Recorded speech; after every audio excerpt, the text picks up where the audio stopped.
In one innocent hug, a quiet town is thrown into chaos. A little girl's prayer collides with a stranger's hidden grief and a truth buried deep in the past. But just as hope begins to bloom, rumors spread, secrets surface, and powerful enemies rise to tear them apart. A fight for family becomes a fight for honor and the future of an entire community. She asked one question that changed everything. Will you be my new mommy? But will love be strong enough to survive the lies, the past, and a town divided? Before we get into the story, comment below where in the world you are watching from today. The morning sun filtered through the worn curtains of the Whitakers' small trailer kitchen, casting a warm glow across the cramped but tidy space. Cale stood at the stove, his practiced hands working the spatula as the scent of butter and pancakes filled the air. The sizzle of batter hitting the hot griddle provided a gentle rhythm to their morning routine. "Daddy, how do you spell pancakes?" Lily sat at their compact kitchen table, her legs swinging beneath her chair as she hunched over her special piece of paper. Her purple pajamas, decorated with tiny stars, were slightly too big for her small frame. Cale glanced over his shoulder, a soft smile playing at his lips. "Pancakes, sweetheart." Lily's tongue poked out slightly as she concentrated on forming each letter carefully in purple crayon. The paper she wrote on was already well worn, with "New Mommy Prayer List" written across the top in wobbly letters. "Is this your most important list?" Cale asked, flipping a perfectly golden pancake. "Uh-huh," Lily nodded vigorously, her sleep-mussed brown hair bouncing. "Pastor Ruth says God likes lists 'cause they help us remember what to pray for, and finding a new mommy is very important." Cale's chest tightened for a moment, but he kept his voice light. "Is that right?" "Yep, and she's gotta like pancakes," Lily declared, adding this crucial detail to her list.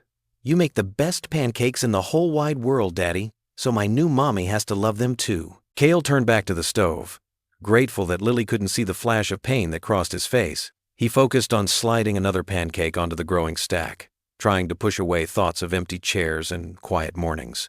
"What else does your new mommy need to like?" he asked, keeping his tone casual. Lily tapped her crayon against her chin. "She needs to like hugs and stories and helping with homework. And she's gotta love Jesus, 'cause Pastor Ruth says that's most important of all. Those are some good things to pray for, baby girl." Cale carried the plate of pancakes to the table, setting it down next to Lily's paper. The little girl beamed up at him. "I just know God's gonna answer soon, Daddy. He always listens to kids' prayers extra special. That's what Miss Bernice at church says." Cale pulled up his chair, watching as Lily carefully folded her prayer list and tucked it into the pocket of her pajama top. "You ready for some breakfast before we get you changed for school? Can we go to the diner instead?" Lily's eyes lit up hopefully. "Please, Daddy. Miss Bernice always gives me extra whipped cream on my hot chocolate." Cale checked his watch. They were running a little ahead of schedule, and the garage wouldn't open for another couple of hours. Well, he pretended to consider it seriously, though they both knew he'd give in. "Please," Lily clasped her hands together. "I need to bring my prayer list. Today feels special." "Special, huh?" Cale raised an eyebrow, pushing down a familiar ache as he watched his daughter's unwavering faith. "What makes today different?" "Just a feeling," Lily said with complete conviction.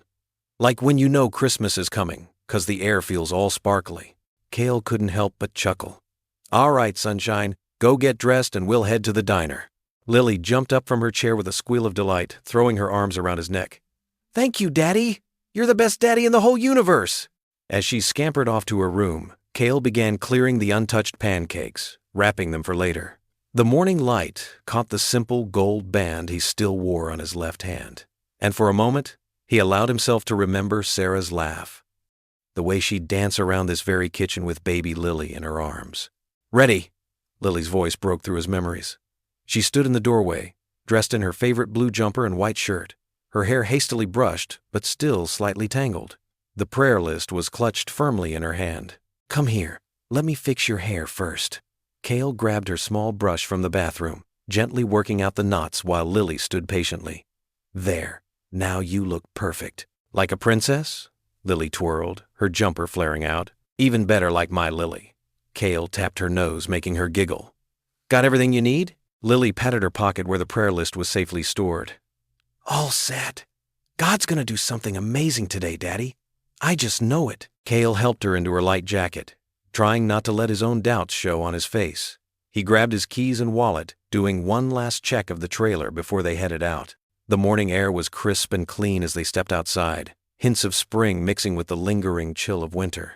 Lily skipped ahead to their old pickup truck, her enthusiasm infectious despite Cale's hidden melancholy.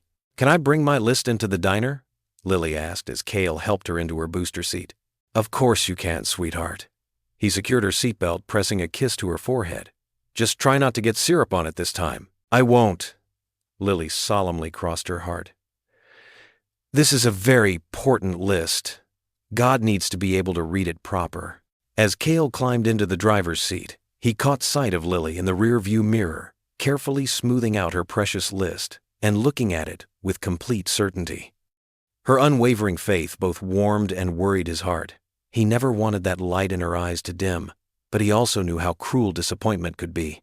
The truck's engine rumbled to life, and they pulled away from their modest home, heading toward town.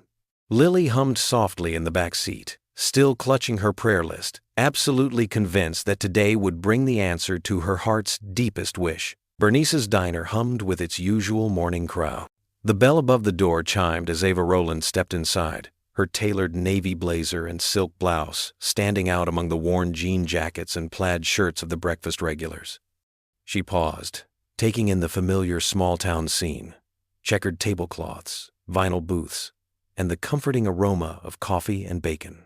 The usual chatter dimmed as heads turned. Whispers floated across the diner, "That's the Rowland heiress," and "Foundation lady from the city." Bernice, her silver hair pulled back in a neat bun, hurried over with a warmth that cut through the tension. "Welcome to our little spot, Ms. Rowland. Let me get you a table." "Thank you," Ava replied with a genuine smile that softened her formal appearance. She followed Bernice to a corner booth, conscious of the curious glances from other diners.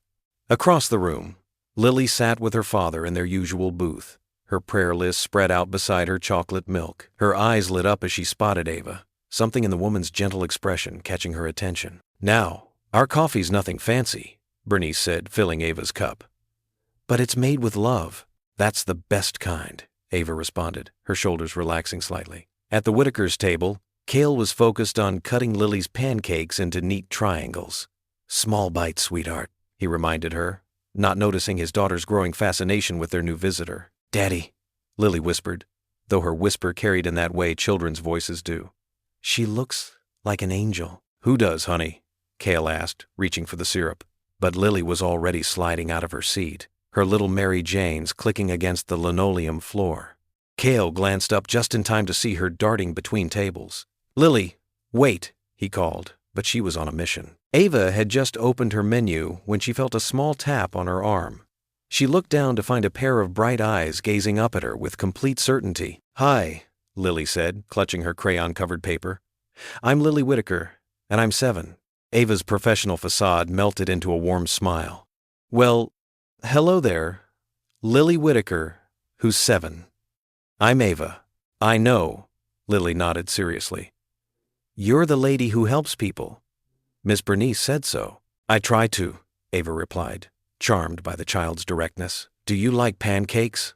Lily asked, her voice full of hope. "I love pancakes, especially with blueberries." "Me too," Lily bounced on her toes. "And do you like to read stories? And play in the park? And say prayers at bedtime?" Several phones appeared around the diner, recording the unexpected interaction between the corporate heiress and the local child. "I do all those things," Ava answered truthfully, noting how Lily kept checking her paper between questions. Lily's face broke into a radiant smile. She launched herself forward, wrapping her arms around Ava in a tight hug that caught the sophisticated woman by surprise. The paper in Lily's hand fluttered to the floor, revealing its title in wobbly letters, "New Mommy Prayer List." "Will you be my new mommy?" Lily asked into Ava's shoulder, her voice ringing clear through the suddenly silent diner. Camera clicks filled the air like summer crickets. Ava sat frozen, her arms automatically cradling the small girl who'd thrown herself into her lap with such complete trust. "Oh my God, Lily!" Cale appeared, his face flushed with embarrassment. "I'm so sorry, Ms. Rowland. Lily, honey, we don't ambush people like that." He reached for his daughter, but Lily only hugged Ava tighter. "But Daddy, I asked God for someone special. who likes pancakes and helps people and has kind eyes like mommy in heaven. And he sent her right to our diner. The tips of Cale's ears turned red as more phones captured the moment. Lily, please come here, he said gently but firmly. I'm truly sorry about this, he addressed Ava, mortification clear in his voice. She's usually not so forward with strangers. Ava found her voice, still holding the little girl who had so thoroughly disrupted her morning. It's okay, really, she assured him, though her own cheeks were warm with the attention of the entire diner. More whispers rippled through the crowd. Isn't that Cale Whitaker's girl? And poor thing, lost her mama 2 years ago. Lily. Cale tried again. Miss Rowland is here on business. She's a very important person, and we need to let her eat her breakfast in peace. But Daddy, no buts, young lady. Come on now. Lily finally loosened her grip, sliding reluctantly from Ava's lap. Cale scooped up the fallen prayer list and guided his daughter back toward their booth, turning once more to Ava with deep embarrassment in his eyes. I really can't apologize enough, Miss Rowland. Please enjoy your breakfast. He shepherded Lily away, leaving Ava sitting in the booth with the phantom warmth of a child's hug still lingering. Bernice appeared with a fresh pot of coffee, her eyes twinkling. Well, she said, topping off Ava's cup, I'd say welcome to Pine Grove, but it seems Lily Whitaker's already taken care of that. The morning sun cast long shadows across the diner's parking lot as Ava and Cale stepped outside. A gentle breeze rustled the leaves of the old maple tree, providing a moment of quiet after the commotion inside. I am so sorry about that, Cale said, running a hand through his short brown hair. Lily can be enthusiastic. She doesn't usually run up to strangers like that. Ava smoothed her navy blazer, a small smile playing at her lips. Please, don't apologize. She's absolutely precious. She glanced through the diner window where Lily sat at the counter, happily swinging her legs while Bernice fussed over her with a chocolate milk. Still, it was inappropriate. And with all those phones coming out, Cale shook his head. Last thing you need is that kind of attention during your foundation visit. Mr. Whitaker. Cale, please. Just Cale. Cale. Ava paused, her dark eyes studying him intently. Did you say your name was Whitaker? He nodded, shifting his weight uncomfortably. Most people in town knew him as the quiet mechanic who kept to himself, and he preferred it that way. Whitaker, from the 87th Mechanized? Ava's voice trembled slightly. Cale's posture stiffened. Yes, ma'am. How did you— My brother, Ava said softly. Corporal Isaiah Rowland. He wrote to me about a mechanic named Whitaker who saved their convoy outside Kandahar. The morning sounds faded away as recognition dawned in Cale's eyes. Isaiah! I remember him. Always had a photo of his sister. That was you? Ava nodded, blinking back tears. He wrote home about how their vehicles were breaking down in the middle of nowhere. Said this mechanic worked for 36 hours straight, refusing to rest until every vehicle was operational again. Your brother, he was a good man, Cale said quietly. Always looking out for the younger soldiers, sharing care packages from home. He swallowed hard. I was sorry to hear about what happened. Ava wrapped her arms around herself, as if warding off a chill despite the warm morning. 3 months after that convoy, I still have all his letters. She met Cale's eyes. He said you saved their lives that day. I just did my job, ma'am. Ava, she corrected gently. Please call me Ava. Inside the diner, Lily pressed her face against the window, leaving smudgy fingerprints as she watched them. Bernice shooed her back to her seat, but not before giving Ava and Cale a knowing look. I'm actually here to tour the Veterans Center, Ava said, composing herself. The Rowland Foundation is looking at some community development projects. She hesitated, then added, Would you and Lily like to join the tour later this week? Thursday at 2? Cale started to decline automatically. He had the garage to run. And Lily had school, but something in Ava's expression made him pause. There was a sincerity there, a connection through Isaiah's memory that felt important somehow. I don't want to impose. You wouldn't be, Ava assured him. In fact, I'd really appreciate having someone there who understands what our veterans need, someone who's lived it. Through the window, Lily waved enthusiastically, chocolate milk mustache decorating her upper lip. Cale couldn't help but smile. Thursday at 2, he said finally. We'll be there. Thank you, Ava said warmly. She reached into her purse and pulled out a business card, offering it to him. My direct number's on there, in case anything comes up." Their fingers brushed as he took the card, and for a moment, neither moved. Then the diner's bell jingled as someone stepped out, breaking the spell. "I should get Lily to school," Cale said, tucking the card carefully into his wallet. "And I have meetings waiting." Ava straightened her blazer again, a gesture Cale was beginning to recognize as a nervous habit. "Thursday, then?" "Thursday," he confirmed, already wondering what he'd just gotten himself into. The evening light filtered through the stained glass windows of Willow Creek Baptist, casting warm patterns of red and gold across the wooden pews. Pastor Ruth Delgado stood at the entrance of her office, her silver hair neatly pinned back, watching as Ava hesitated in the church hallway. "Come on in, dear," Pastor Ruth said, gesturing to the comfortable armchair beside her desk. "I always keep a pot of tea ready for visitors." Ava stepped inside, her heels clicking softly on the hardwood floor. The office felt lived in and welcoming, with quilts draped over chairs and family photos lining the walls. The scent of chamomile tea filled the air. "I appreciate you meeting with me, Pastor Ruth," Ava said, settling into the chair. "But I'm not sure about this potluck idea." Pastor Ruth poured 2 cups of tea, adding a touch of honey to each. "After this morning's excitement at the diner, people are curious about you. They need to see the real Ava Rowland, not just headlines about the Rowland Foundation." A knock at the door interrupted them. Lily's small face peeked around the corner, her eyes lighting up when she spotted Ava. "Daddy, she's here!" Lily bounced into the room, Cale following behind with an apologetic look. "Sorry, Pastor Ruth. We're early for youth group, and someone couldn't wait to say hello."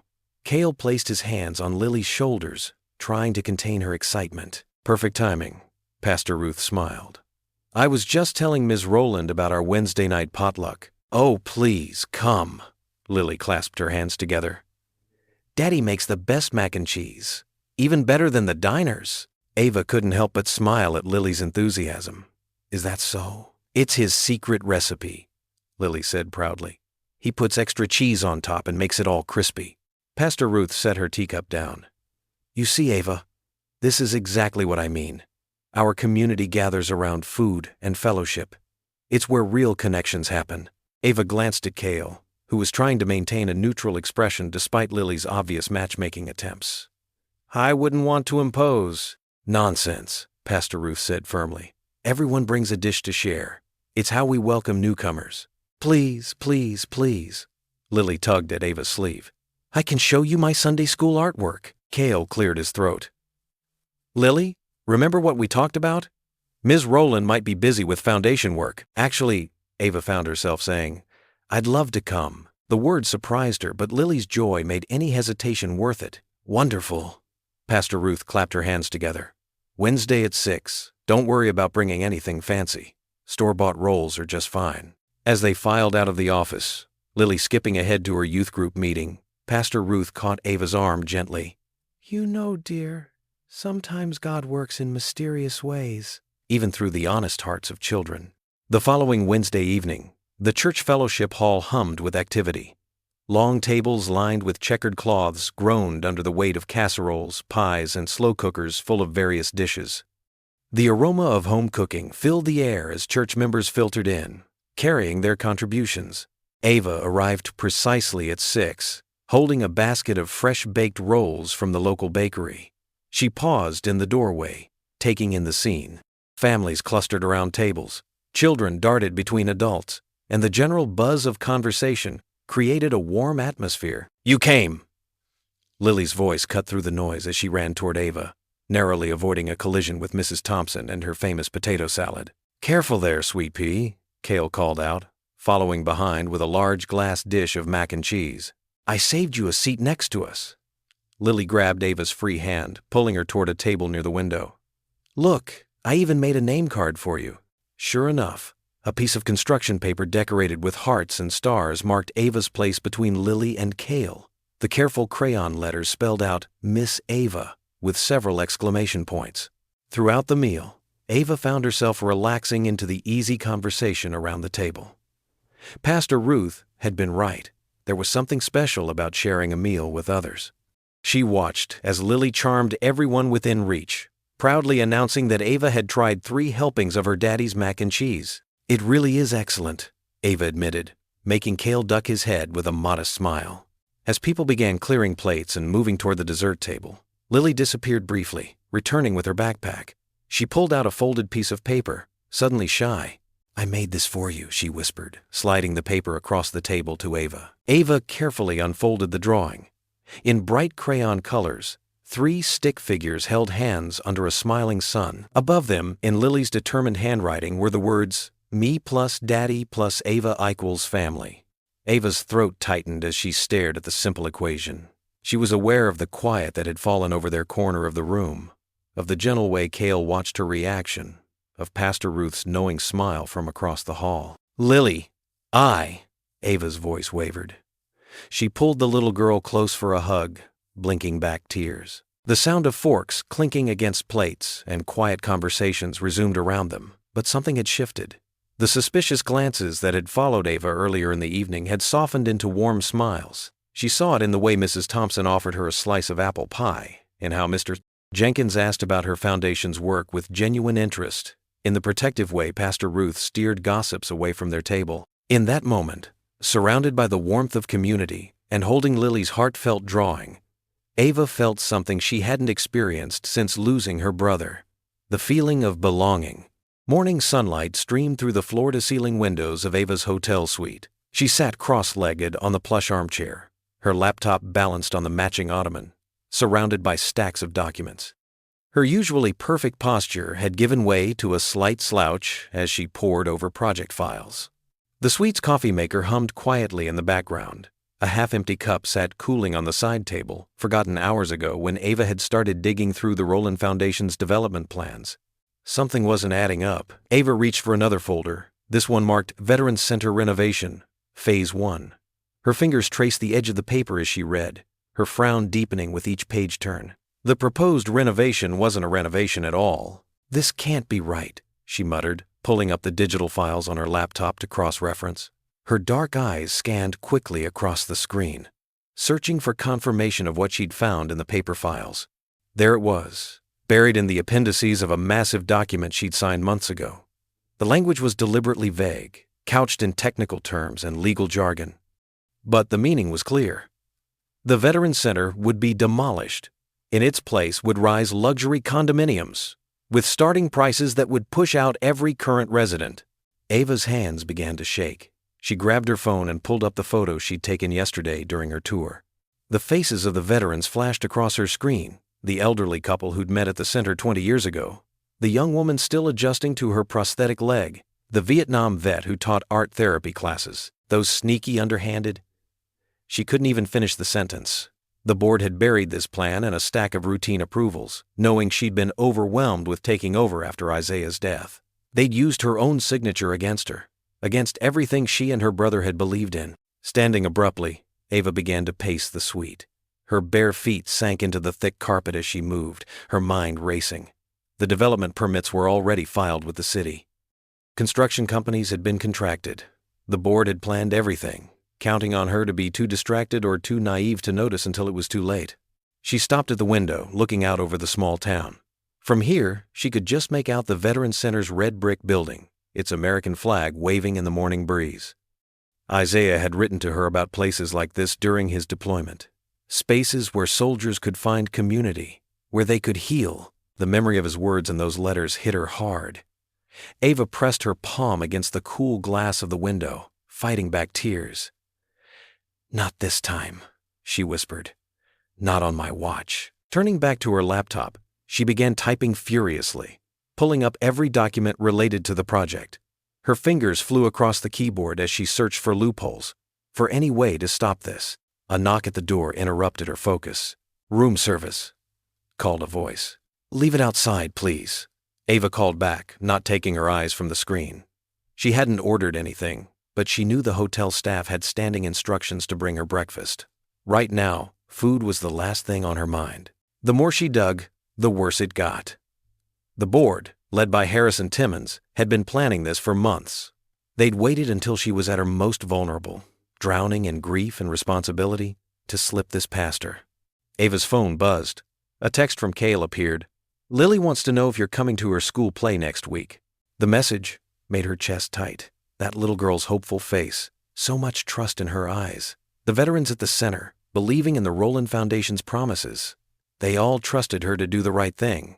Her finger hovered over the phone. Before responding to Cale, she opened her contacts and called her assistant in Chicago. Marcus, clear my schedule. I need you to find every clause, every footnote, every single line in our Foundation's bylaws. Her voice was steel, all traces of earlier emotion gone. They won't get away with this. The line crackled as Marcus responded, but Ava was already pulling up more documents. She would find a way to stop this. Isaiah had taught her that sometimes you had to fight the battles everyone else thought were already lost. Through the window, she could see people starting their day in the town below. Regular folks who probably thought the Rowland Foundation was there to help, not destroy their community. The thought made her anger burn hotter, steadier. She squared her shoulders, remembering all the board meetings where they'd talked down to her, dismissed her ideas as naive. They thought they could manipulate her, use her own authority against her and the people she'd promised to protect. Looking at the permit applications on her screen, Ava felt a cold determination settle over her.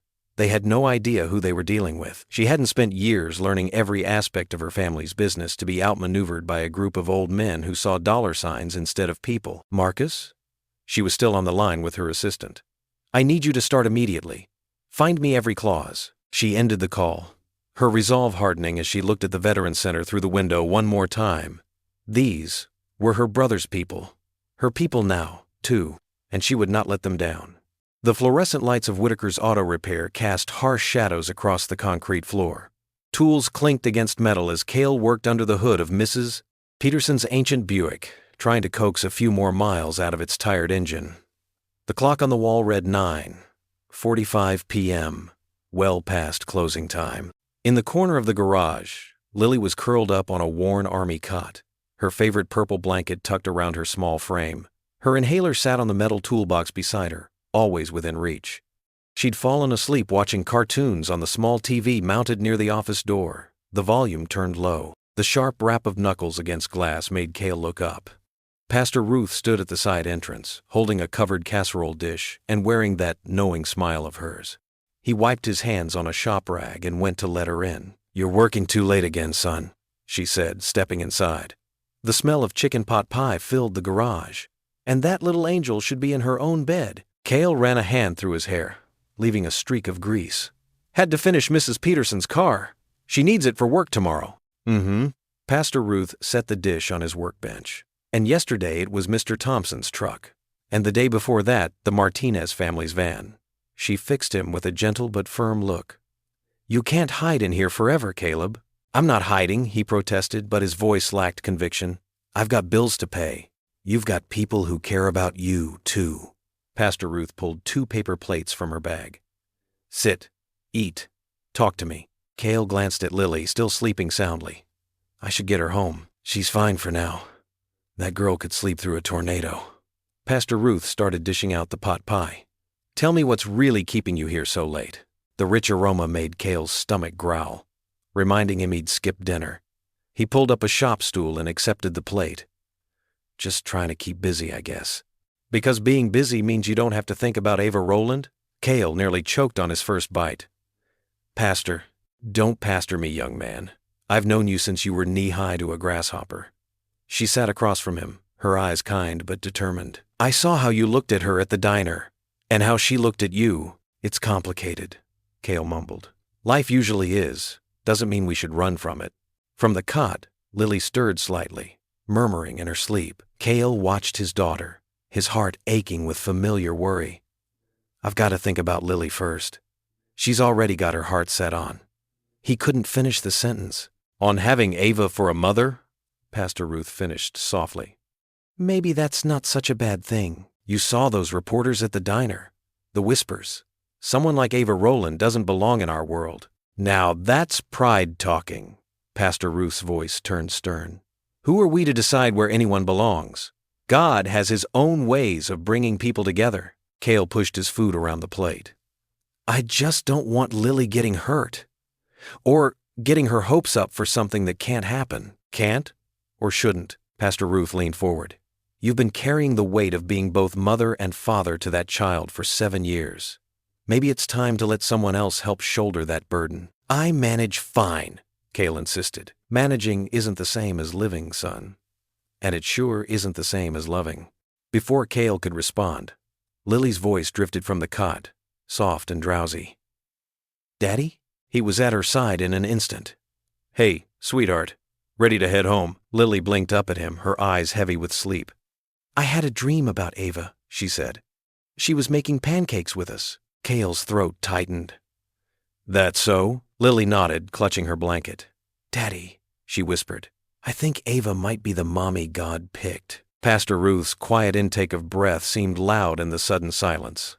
Cale bent down and pressed a kiss to Lily's forehead, his heart a jumble of emotions he couldn't name. His daughter's simple faith both moved and unsettled him, making the careful walls he'd built around their little world feel suddenly fragile. The fellowship hall of Willow Creek Baptist Church buzzed with the familiar warmth of a Wednesday night potluck. Checkered tablecloths covered long folding tables that groaned under the weight of countless casserole dishes, each wrapped in well-worn quilted cozies. The aroma of fried chicken and fresh-baked rolls filled the air, mixing with the sound of laughter and friendly chatter. Ava Rowland stood in the doorway, a store-bought apple pie held carefully in her hands. She wore a simple blue dress instead of her usual business attire, but still felt conspicuous among the casual gathering. Her heart fluttered with uncertainty as she scanned the room. Well, bless your heart, you made it. Pastor Ruth's warm voice cut through Ava's anxiety. The older woman wrapped her in a quick side hug, skillfully rescuing the pie. Don't you worry about this. Come on, let's get you a plate. Before Ava could respond, Bernice from the diner appeared at her other side. Honey, you have got to try my green bean casserole. Family recipe. 5 generations of church potlucks can't be wrong. The women's easy acceptance began to melt Ava's nervousness. She found herself being guided through the buffet line, her plate filling with samples of everyone's specialties. Each dish came with a story or a recipe tip, offered freely and warmly. Miss Ava! Lily's excited voice rang out across the hall. The little girl darted between chatting groups, her father following more slowly behind. She wore a yellow dress with tiny daisies, her curls barely contained by matching ribbons. Hi, Sweet Pea, Ava said, the nickname coming naturally. She set her plate down just in time to catch Lily's enthusiastic hug. Daddy let me wear my special dress, Lily announced proudly. Do you like it? I love it. You look beautiful. Cale approached, looking handsome in a clean work shirt with the sleeves rolled up. Sorry, we're late. Had to finish up Mrs. Peterson's Buick. You're just in time, Pastor Ruth said. Why don't y'all sit together? There's space at that table by the window. The 3 of them settled in, Lily happily sandwiched between the adults. Ava watched as Cale fixed his daughter's plate, cutting the chicken into bite-sized pieces and making sure she had vegetables along with her mac and cheese. Would you like to say grace, Lily? Cale asked. Lily nodded solemnly, grabbing both their hands. Ava felt a flutter in her chest at the child's small fingers wrapped trustingly in hers. Dear God, Lily began. Thank you for the yummy food, and for all the nice people who made it. Thank you for Daddy fixing cars, and for Miss Ava coming to our town. And thank you for listening to my prayers. Amen.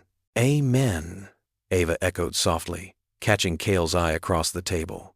His expression was gentle, understanding. The meal passed pleasantly, filled with easy conversation and Lily's cheerful commentary. Ava found herself relaxing, drawn into the simple joy of sharing food and fellowship.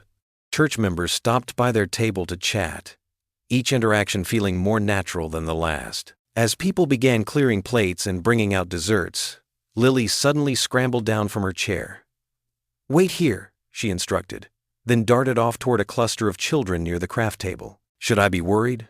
Ava asked, only half joking. Cale chuckled. Probably. She's got that look in her eye. Before either adult could say more, Lily returned clutching a piece of paper. Without warning, she climbed onto her chair, standing tall despite her father's startled, "Careful, sweetheart." The movement caught attention. Conversations quieted as people turned to look at the little girl in the daisy dress, holding her paper like a proclamation. "Everybody," Lily announced in her clear child's voice. "I drawed a picture of my family." She held up the crayon drawing for all to see. "See? It's me and Daddy and Ava. We match perfect." The hall grew even quieter. Ava felt heat rise in her cheeks as dozens of eyes turned their way. Beside her, Cale seemed frozen, unsure how to handle his daughter's innocent declaration. But Lily wasn't finished. Looking directly at Ava with complete trust in her bright eyes, she asked again the question from the diner. "Ava, will you be my new mommy?" The silence was absolute now. Ava's heart squeezed in her chest as she looked at this precious child who had claimed her so completely. She rose from her chair and knelt beside Lily, gently helping her down from her perch. Meeting those hopeful eyes, Ava spoke softly but clearly. "I can't promise that, sweet pea, but I'm not going anywhere." No one in the fellowship hall moved or spoke. The moment hung suspended, fragile and pure, as Lily wrapped her arms around Ava's neck and hugged her tight. Morning sunlight streamed through the windows of Ava's hotel suite, casting long shadows across the antique desk where she sat with her morning coffee. The local paper, the Willow Creek Gazette, lay spread before her, its front page dominated by a photo that made her heart clench. There she was, kneeling to embrace Lily outside the diner, the little girl's face bright with hope. But the headline above it twisted the moment into something ugly. "Outsider heiress plays house while evicting heroes." Ava's hands trembled as she read further. While Rowland Foundation heiress Ava Rowland poses for heartwarming photo ops with local families, documents reveal her organization's plans to demolish the Veterans Center, displacing dozens of elderly veterans and their families. Sources close to the project confirm Ms. Rowland's signature authorized the conversion to luxury condominiums. She set her coffee down, afraid she might drop it. The article went on to quote Gerald Timmons, a senior board member. "The Rowland Foundation must prioritize sustainable development. While Ms. Rowland's charitable instincts are admirable, sentiment cannot override sound business decisions." The words, charitable instincts, stung like a slap. Ava knew exactly what Timmons meant. The same dismissive tone she'd heard in countless boardrooms, suggesting her decisions were based on emotion rather than expertise. Her phone buzzed. 3 missed calls from the Foundation's PR team in Chicago, 2 from her assistant, a text from Pastor Ruth, "Praying for you this morning. Don't let them shake your faith." Ava stood and paced the room, her bare feet silent on the plush carpet. Through the window, she could see Main Street coming to life. The same people who'd welcomed her at the potluck would be reading this over their morning coffee. Would they believe it? The article had even dredged up old criticisms of her father's real estate practices, implying she was continuing a legacy of gentrification. They'd managed to make her look both calculating and naive, a corporate shark playing dress-up with small-town life. A knock at her door made her jump. She opened it to find Bernice from the diner, still in her work apron, holding a paper bag that smelled of fresh muffins. "Thought you might need breakfast," Bernice said, pushing past her.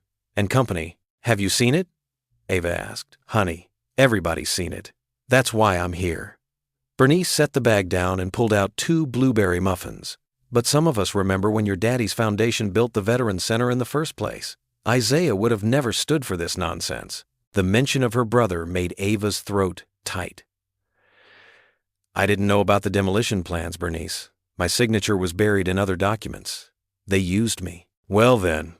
Bernice broke a muffin in half, steam rising from its center. "What are you going to do about it?" Before Ava could answer, her phone buzzed again. This time, it was Cale's number. Her heart skipped. "Cale, I'm so sorry," she began. "Just saw the paper." His voice was taut. "Got reporters outside the garage already. Lily's asking why people are taking pictures through the fence." Ava closed her eyes. She hadn't even thought about how this would affect them. "I'll fix this, Cale. I promise." "It's not about fixing," he said quietly. "It's about whether Lily needs to be dragged into a public fight. She's been through enough." The line went silent for a moment. Through it, Ava could hear Lily's voice in the background, asking if they were still going to see Ava today. "I should go," Cale said finally. "Gotta figure out how to get Lily to school without those vultures following." The call ended. Ava stared at her phone, then at the newspaper, then at Bernice, who watched her with knowing eyes. "This isn't just about the Veterans Center anymore, is it?" Ava said. Bernice shook her head. "Baby, it never was. This town's got wounds older than you or me. Race class, who belongs and who doesn't. You step right into the middle of it." Through the window, Ava could see a news van pulling up outside the hotel. More would follow. The story was too perfect. The wealthy black heiress, the white working-class veteran, the motherless child, the displaced heroes. Everyone would want their angle. At his garage across town, Cale Whitaker stood at his office window, watching reporters set up cameras near his fence. The morning paper lay crumpled on his desk, that picture of Ava and Lily staring up at him. His daughter sat at his workbench, humming as she colored, blissfully unaware of the storm gathering around them. He'd fought in actual wars, but this was different. This wasn't just about him anymore. Every decision he made would affect Lily, would affect Ava. The weight of it pressed down on his shoulders like armor he'd hoped never to wear again. "Daddy?" Lily looked up from her drawing. "Why are those people taking pictures?" Cale watched another news van pull up. "They're just curious about our town, Sweet Pea." "Is Ava still coming to my school play?" The question hung in the air like smoke. Cale looked at his daughter. Really looked at her. She'd lost so much already. Now, just when she'd found something to hope for, just when he'd started to hope too, he pulled out his phone and stared at Ava's number, his thumb hovering over it. A text lit up his screen before he could decide. "Whatever happens, we face it together. A." The reporters outside multiplied like shadows at sunset. Cale set his jaw, recognizing the familiar tension of a battle brewing. But this time, the stakes were higher than any medal or commendation. This time, it was about family. The one he had, and the one they might become. The Willow Creek Community Center hummed with tension as residents filed into the cramped meeting room. Metal folding chairs scraped against linoleum floors while ceiling fans whirred overhead, doing little to dispel the stuffy summer heat. Ava stood near the podium, reviewing her notes one last time as Marshall Timmons held court with a cluster of board members in press suits. Pastor Ruth caught Ava's eye from the third row and gave her an encouraging nod. Next to her sat Bernice from the diner, who had closed early to attend. The room slowly filled with a mix of familiar faces, veterans from the center, young families, and elderly residents who'd called Willow Creek home for generations. Cale slipped in just as the meeting was about to start, taking a spot near the back.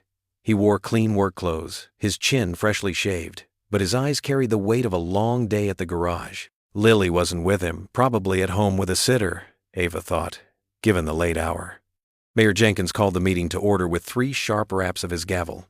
"Folks, we're here tonight to discuss the proposed changes to the Rowland Veterans Center property. First up, we'll hear from Ms. Ava Rowland." Ava approached the podium, her heels clicking against the floor. She'd chosen a simple navy blazer and pencil skirt, professional but not flashy. Taking a deep breath, she faced the crowd. "Thank you all for coming tonight," she began, her voice clear and steady. "I know change can be scary, especially when it involves a place that means so much to our veterans and seniors. But I'm not here to take anything away. I'm here to build something better, together." She clicked to the first slide of her presentation, showing architectural renderings of an updated center. "This is our vision. Mixed income housing that preserves the Veterans Center while adding affordable units for families and seniors. The current residents stay right where they are, with improved facilities and services." Murmurs rippled through the crowd as Ava walked them through the plans. "We'll add a computer lab for job training, expand the medical clinic, and create community gardens where residents can grow their own food. The new units will generate revenue to support these programs, making the center self-sustaining." From his seat near the front, Timmons shifted forward, his expensive watch catching the fluorescent light. His face wore a practiced look of concern. Ava continued, "This isn't just about buildings, it's about people. Like Mr. Wilson, who drove ambulances in Vietnam and now needs a wheelchair-accessible apartment. Or Mrs. Chen, whose fixed income barely covers her current rent. They deserve to stay in the community they helped build." "And how exactly do you plan to pay for all this?" Timmons's voice cut through the room like a knife. He stood, adjusting his tie. "The board has carefully reviewed the numbers. Your plan would be financial suicide." "Actually," Ava countered, pulling up a spreadsheet, "I've secured conditional funding from the National Housing Foundation. Their grant would cover 40% of construction costs, with grants that could disappear tomorrow." Timmons interrupted. "Then what? Higher taxes? More debt?" He turned to address the crowd directly. "Folks, don't let an outsider's fancy pictures fool you. This scheme puts our whole town at risk." The word outsider hung in the air, heavy with implications. A few heads nodded in agreement. "The only risk," Ava replied firmly, "is letting profit matter more than people." The current plan to convert everything to luxury condos, that's what would truly change this town's character. Now see here, Timmons bristled, his face reddening. Those condos would bring in tax revenue, attract new businesses, and push out the people who make this community what it is, Ava finished. Like the veterans who served our country, the seniors who taught in our schools, the working families trying to give their children a better life. The room erupted in competing voices. "She's right," someone called from the back. "Think about our property values," shouted another. "This isn't about property values." Ava raised her voice slightly. "This is about values, period. What kind of community do we want to be?" Timmons stepped closer to the podium, his voice dripping with condescension. "Ms. Rowland, your family may own the building, but you don't understand how things work here. We can't risk our town's future on feel-good fantasies." The tension in the room crackled. Some people began to clap for Timmons, while others shook their heads in disgust. That's when a chair scraped back near the rear of the room. Cale Whitaker rose to his feet, his tall frame drawing all eyes. "I'd like to say something," he said, his quiet voice somehow cutting through the chaos. He walked to the front, past surprised faces and whispered comments. Standing beside Ava at the podium, Cale cleared his throat. "Most of you know me. I fix your cars, coach Little League, sit behind you in church. I'm not rich or powerful, but I am a veteran, and I know what that center means to people like me." The room fell silent as he continued. "When I came home from overseas, I was lost. That center, those people, they helped me find my way back. Helped me be a better father to my little girl." He glanced at Ava. "Ms. Rowland's plan isn't a fantasy. It's about seeing people as people, not dollar signs." A wave of reaction swept through the crowd, sharp intakes of breath, murmured conversations. Half the room burst into applause, while others jeered and booed. Pastor Ruth stood up, clapping loudly, followed by Bernice and several veterans. But Timmons and his supporters shouted protests, turning the meeting into a storm of competing voices. Through it all, Ava and Cale stood together at the podium, neither backing down. Their shoulders didn't quite touch, but something invisible and strong connected them as they faced the divided room. Mayor Jenkins banged his gavel repeatedly. "Order! Order, please!" But the lines had been drawn, and Willow Creek would never be quite the same. The Saturday morning sun cast long shadows across the Veterans Center's weathered facade. A small crowd had gathered out front, armed with paintbrushes, hammers, and determination. Pastor Ruth directed traffic from the entrance, matching volunteers with tasks that needed doing. Heads turned as Ava's sleek black SUV pulled into the gravel lot.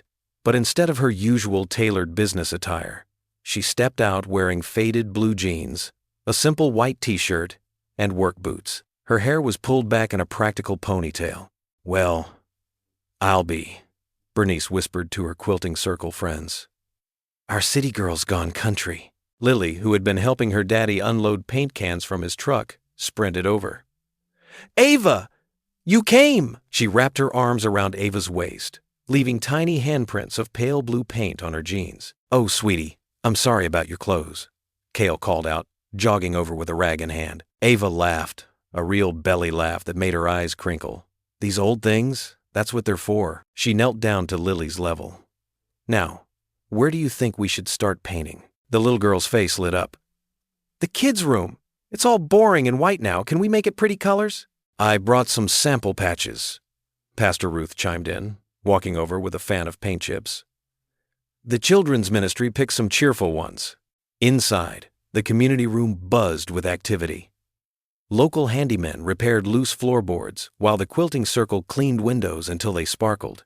Veterans from different eras worked side by side, sharing stories as they painted trim.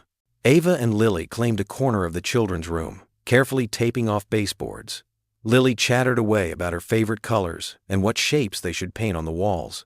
"Yellow is happy like sunshine," Lily explained seriously, dabbing her brush in the paint. "And blue is peaceful like the sky. That's what Pastor Ruth says." "Is that so?" Ava smiled, carefully steadying Lily's hand as she reached up high with her brush. "What other colors make you happy?" "Purple, like the flowers Daddy grows." Lily paused her painting. "Oh, I made something for you." She dashed to her backpack by the door, returning with a carefully crafted paper flower. its petals cut from purple construction paper. I made it in art class, Lily explained proudly. The teacher showed us how to curl the edges with scissors. See? Ava accepted the gift with genuine delight.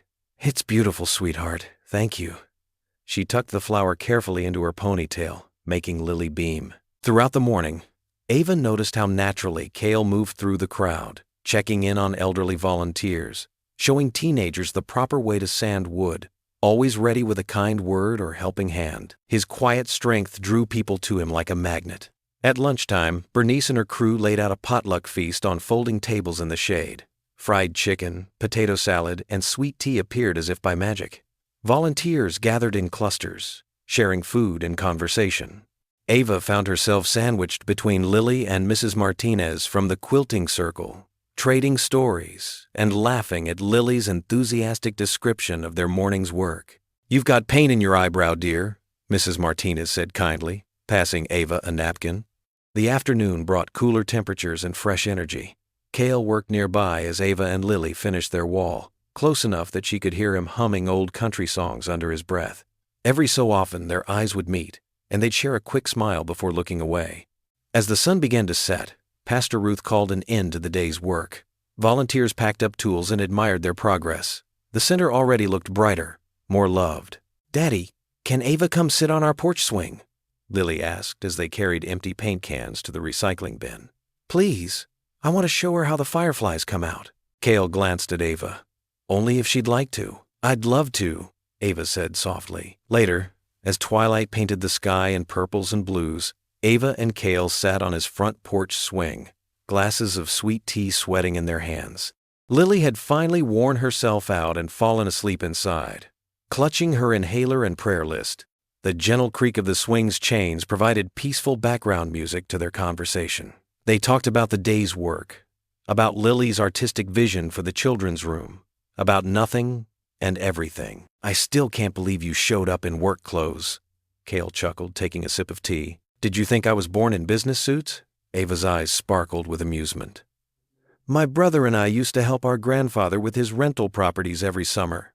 Paint, repairs, yard work, we did it all. Isaiah never mentioned that in his letters. He was too busy bragging about his brave mechanic friend who kept everyone's vehicles running. She bumped his shoulder gently with hers. The mention of Isaiah usually brought sadness, but tonight it felt right, natural.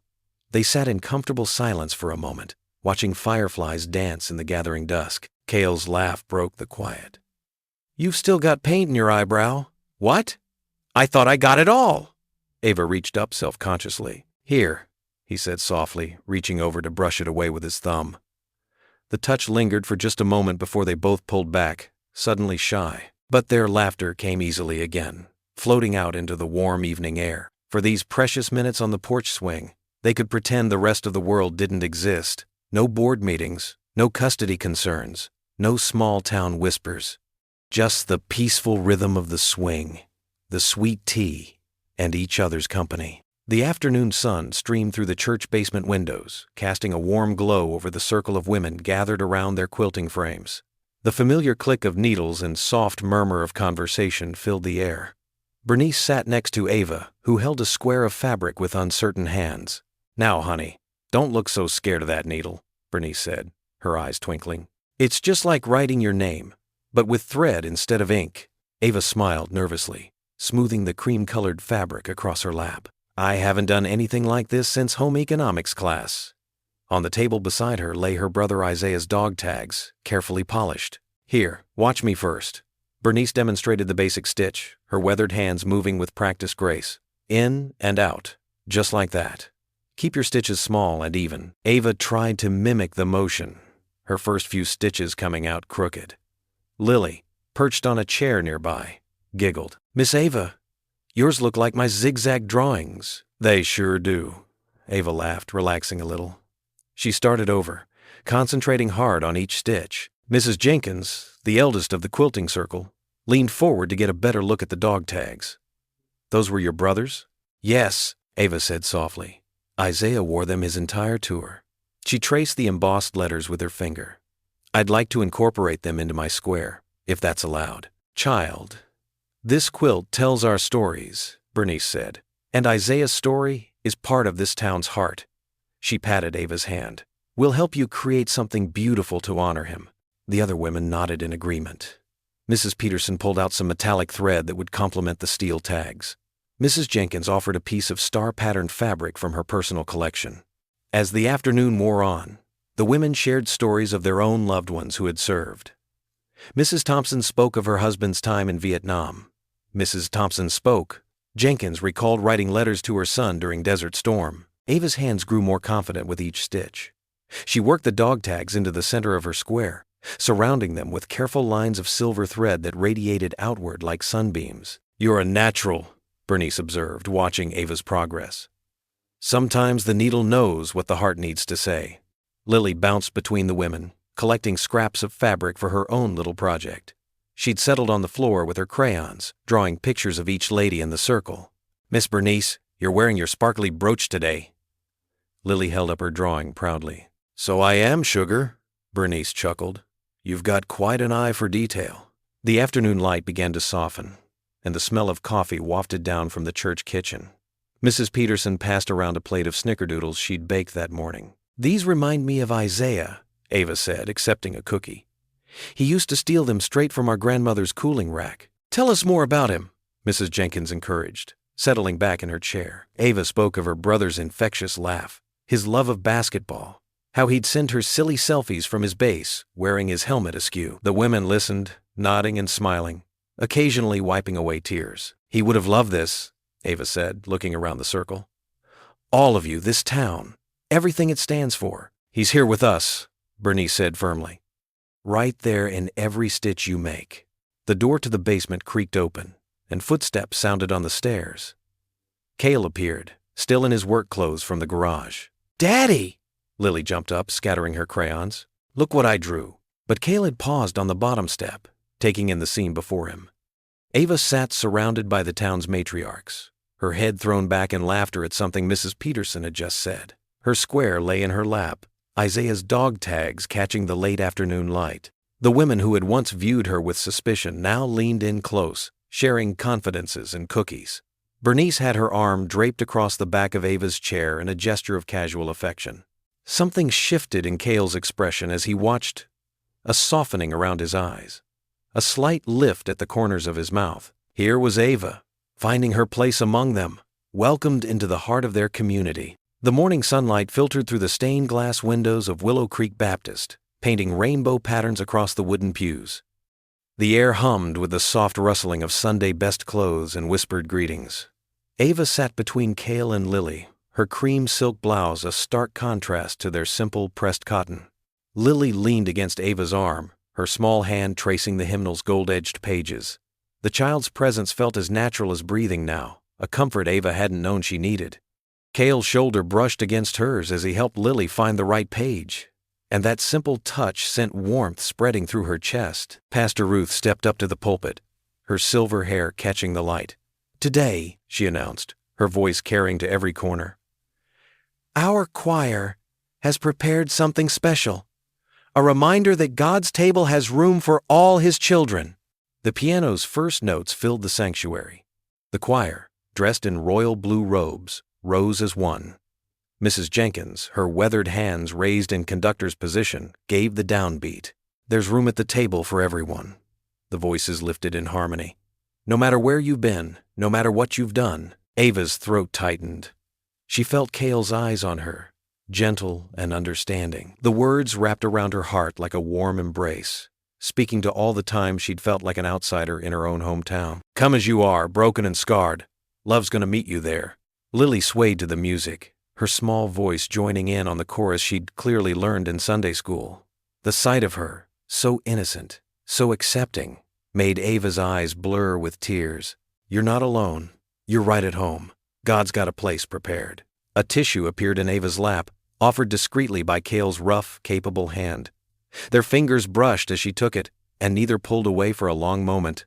When she looked up at him, his eyes held such tenderness it nearly undid her completely. The choir's voices swelled, filling every corner of the sanctuary with hope and welcome. Ava saw Bernice in the second row, nodding in time with the music. Pastor Ruth stood with her hands clasped, smiling at her congregation.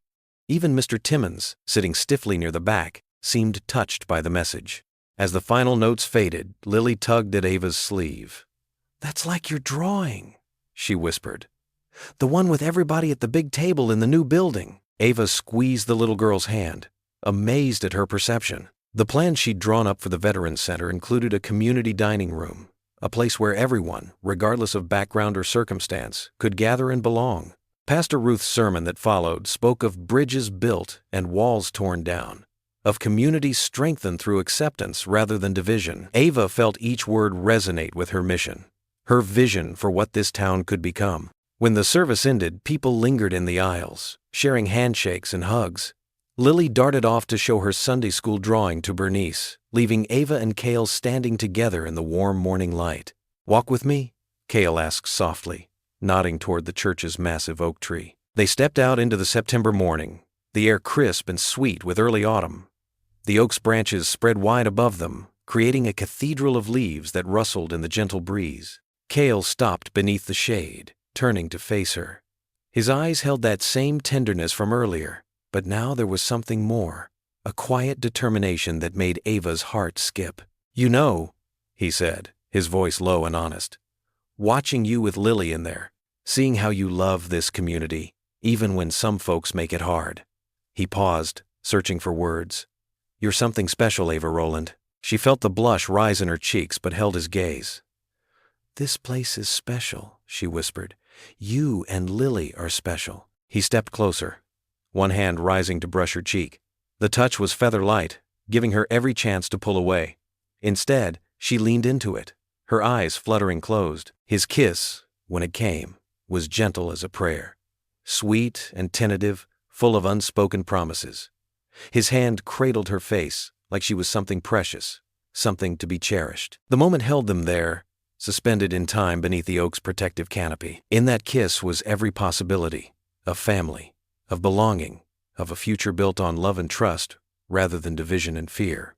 When they finally parted, Ava opened her eyes to find Cale looking at her with such hope it made her heart soar. The morning sun filtered through the leaves above them, dappling their faces with shifting patterns of light and shadow. The Monday morning sun cast long shadows across Cale's garage, where the familiar scent of motor oil and metal hung in the air. He wiped his hands on a shop rag, studying the undercarriage of Mrs. Peterson's ancient Buick.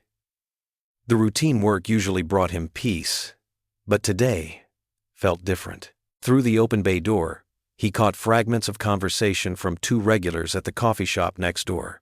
Their voices carried clearly in the morning quiet. "Did you hear about Whitaker?" The first voice dropped to a conspiratorial whisper.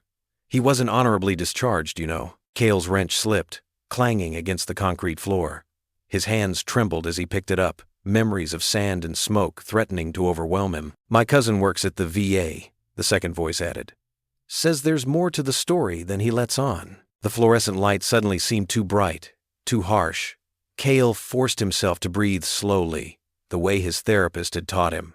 In through the nose, out through the mouth. The panic stayed at the edges, waiting. By mid-morning, the whispers had grown. Customers who usually chatted while he worked now stood awkwardly silent. Mrs. Peterson picked up her car without her usual plate of cookies, avoiding his eyes.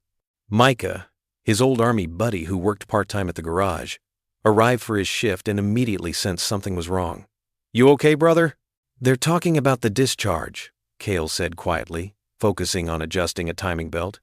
"It's starting." Micah's face darkened. "That racist XO screwed us both. You saved our whole unit that day." "Doesn't matter now." Cale's voice was tight. "Truth gets lost in the telling." The morning crawled by. Each time the shop door chimed, Cale tensed, wondering who else had heard, what they thought, what they might say to Lily at school. Just before lunch, Pastor Ruth stopped by, concern etched on her kind face. "The prayer circle's been asking about you, Cale." He couldn't meet her eyes. "Not much to say, Pastor. There's always something to say to the Lord," she reminded him gently, "and to those who care about you." But before he could respond, a familiar car pulled into the lot. His mother-in-law's silver sedan, the one she'd bought after Sarah passed. Diane stepped out, her face pinched with worry, still wearing her hospital volunteer uniform. "Cale?" her voice quavered. "We need to talk." Pastor Ruth squeezed his shoulder and quietly left. Micah disappeared into the back office, giving them privacy. Diane's hands twisted her purse strap. "I heard things about your service." Tears welled in her eyes. "Why didn't you tell me?" "Tell you what?" Cale's voice came out harsher than intended. "That some paper pusher marked me down wrong? That nobody bothered to fix it? But if something happened over there," Diane pressed her lips together, "with your episodes, my PTSD is managed," Cale said firmly. "My therapist will confirm that. Lily is safe with me." "Is she?" Diane's whisper felt like a physical blow. "The way you wake up screaming sometimes, the way you jump at loud noises, I would never hurt her." The words felt torn from his throat. "She's everything to me." "I know you love her." Diane wiped her eyes. "But love isn't always enough. Maybe Lily should stay with me for a while. Just until things settle down." The fluorescent lights buzzed overhead. A car horn honked somewhere outside. But all Cale could hear was the roaring in his ears, the echo of his world crumbling. His daughter, his little girl, the one pure thing he had left. "Diane," he managed, his voice rough. "Please." But his mother-in-law just shook her head, tears now flowing freely. "I have to think about what's best for Lily. You understand that, don't you?" The words hit him like shrapnel, tearing through every defense he'd built, because he did understand. He understood the fear in Diane's eyes, the whispers in the town, the weight of judgment pressing down. He understood what it meant to want the absolute best for Lily. And for the first time since coming home from war, Cale wondered if maybe that best didn't include him. The afternoon sun beat down on Cale's shoulders as he sat on an overturned bucket behind his garage. His hands trembled slightly as he held his phone, reading yet another nasty comment about his service record on the town's Facebook page. The metal door creaked open behind him, and heavy footsteps approached. "Figured I'd find you out here, brother." Micah Boone's deep voice carried the same steady calm it had back in the desert. He pulled up another bucket and sat beside Cale, their shoulders nearly touching. Cale didn't look up. "You see what they're saying?" "Yeah. Bunch of folks who weren't there running their mouths." Micah's jaw tightened. "But I was there. We both know what really happened." "Doesn't matter what we know." Cale's voice was rough. "Diane's talking about taking Lily and Ava." He swallowed hard. "The Foundation can't afford to be connected to someone with a questionable discharge. That's why I brought this." Micah reached into his jacket and pulled out a worn envelope, yellowed with age. "Been holding on to it since we got back. Figured someday the truth would need telling." Cale stared at the envelope. "What is that?" "Letter from Colonel Matthews. The one Sergeant Major Roberts made disappear because he couldn't stand seeing two black men get commendations." Micah's voice was matter-of-fact, but his eyes held old anger.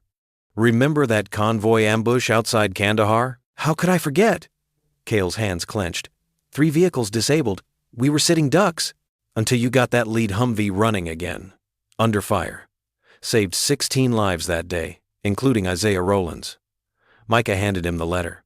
"Colonel wrote this up right after. Wanted to put you in for a medal." With shaking fingers, Cale unfolded the paper. The official letterhead was crisp despite the years.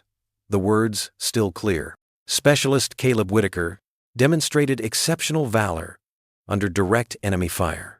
His quick thinking and mechanical expertise prevented catastrophic loss of life. Recommendation for Bronze Star with Valor device. "Why didn't you show me this before?" Cale's voice was barely a whisper. "Because you were already carrying too much weight. Lost Sarah. Had a baby girl to raise alone." Micah's hand gripped his shoulder. "But now? Now it's time for the truth to see daylight." The garage door squeaked again. Both men turned to see Ava standing there, her elegant business suit out of place among the tools and oil stains. Her eyes were bright with concern. "Cale, Pastor Ruth said I might find you here." She hesitated, noting the tension in the air. "I can come back." "No, stay." Micah stood up. "You need to see this too." Cale handed her the letter wordlessly. She read it quickly, her hand coming up to cover her mouth. "Isaiah, this was his unit?" Her voice caught. "You saved my brother's life that day?" "Did what anyone would have done," Cale mumbled. "No." Micah's voice was sharp. You did what only you could do, and that racist sergeant major buried it because he couldn't stand seeing you get recognition. Ava's hands tightened on the paper. This changes everything. We can get your record corrected. I have lawyers. The rumor's already out there.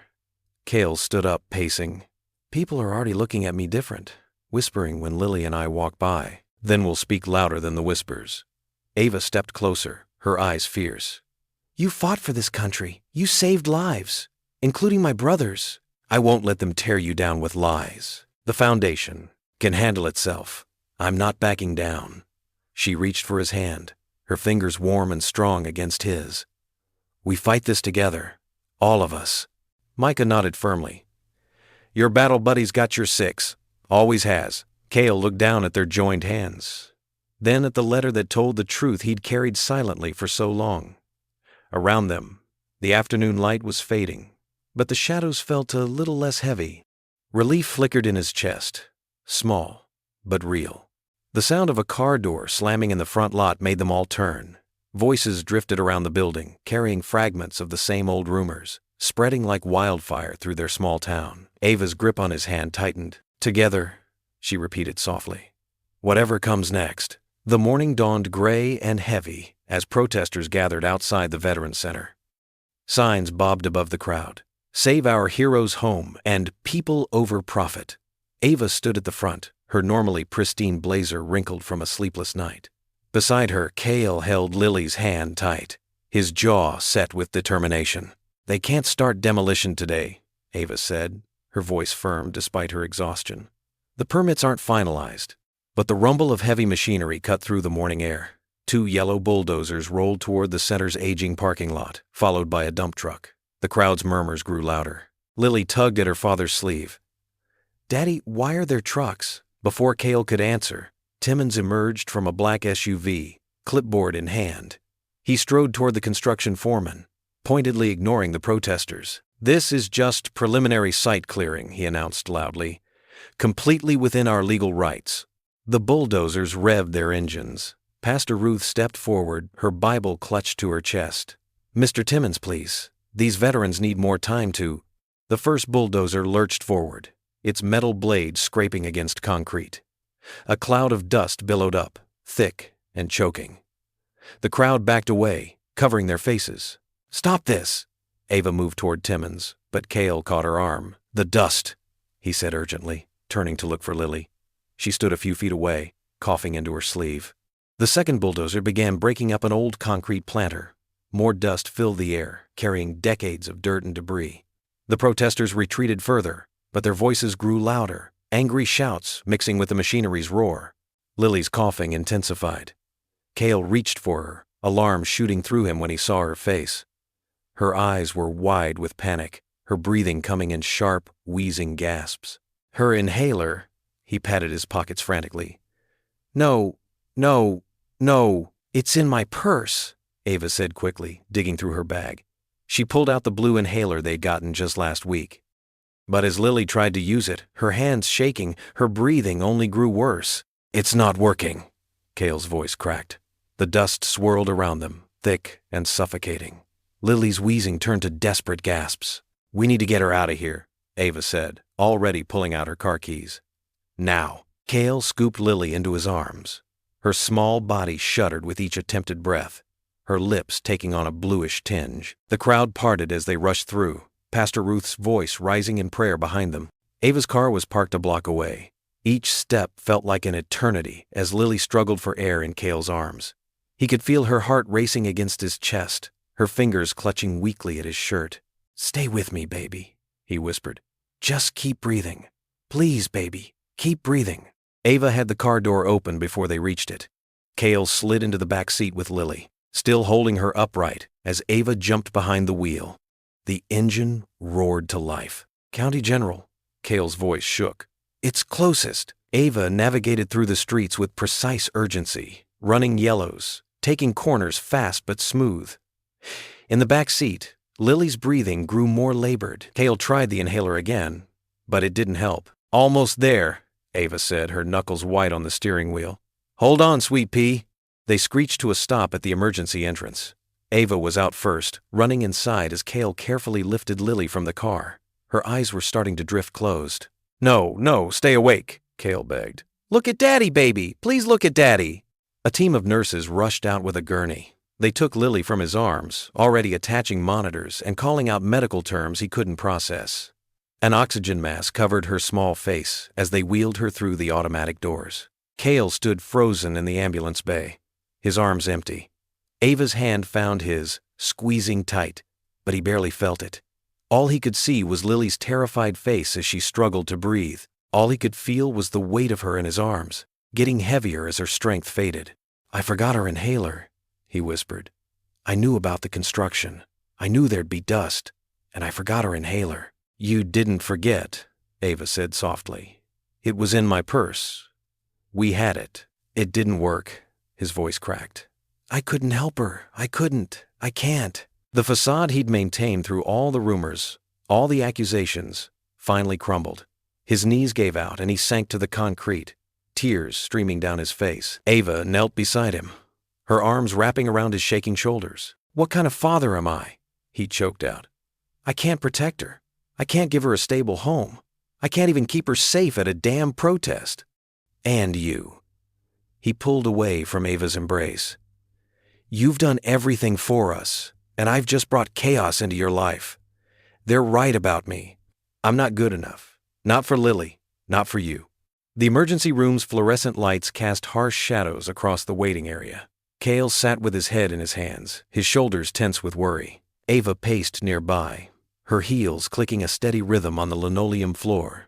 Neither had spoken much since their breakdown in the ambulance bay. A doctor in blue scrubs approached, clipboard in hand. "Mr. Whitaker?" Cale jumped to his feet. "How is she? Can I see her?" "Lily's responding well to treatment. We've got her on breathing support and steroids to reduce the inflammation. Her oxygen levels are improving." The doctor's expression softened. "She's asking for both of you." Relief flooded through Cale as he and Ava followed the doctor down the sterile hallway. In the pediatric room, Lily lay propped up against white pillows, an oxygen mask covering her small face. Her eyes brightened when she saw them. "Daddy!" Her voice was muffled but stronger. "Ava!" Cale rushed to her bedside, carefully gathering her hands in his. "Hey, baby girl, you scared me." "I'm sorry," Lily whispered. "No, no." Cale's voice cracked. "You have nothing to be sorry for. This was my fault." Ava stepped closer, reaching out to smooth Lily's tangled hair. "We're just glad you're okay, sweet pea." A commotion in the hallway drew their attention. Diane burst through the door, her face tight with anger and fear. "Where is she? What happened?" Before anyone could explain, two more figures appeared behind her. A woman in a business suit and a man with a clipboard. "Mr. Whitaker," the woman stepped forward. "I'm Sandra Morris from Child Protective Services. We need to discuss Lily's living situation." Cale's stomach dropped.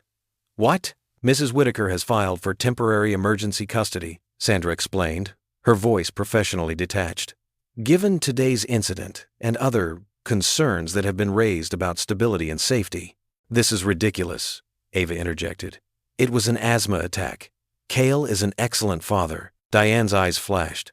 "Excellent fathers don't put their children in danger. He took her to a protest, knowing there'd be dust and debris, and with his condition." "What condition?"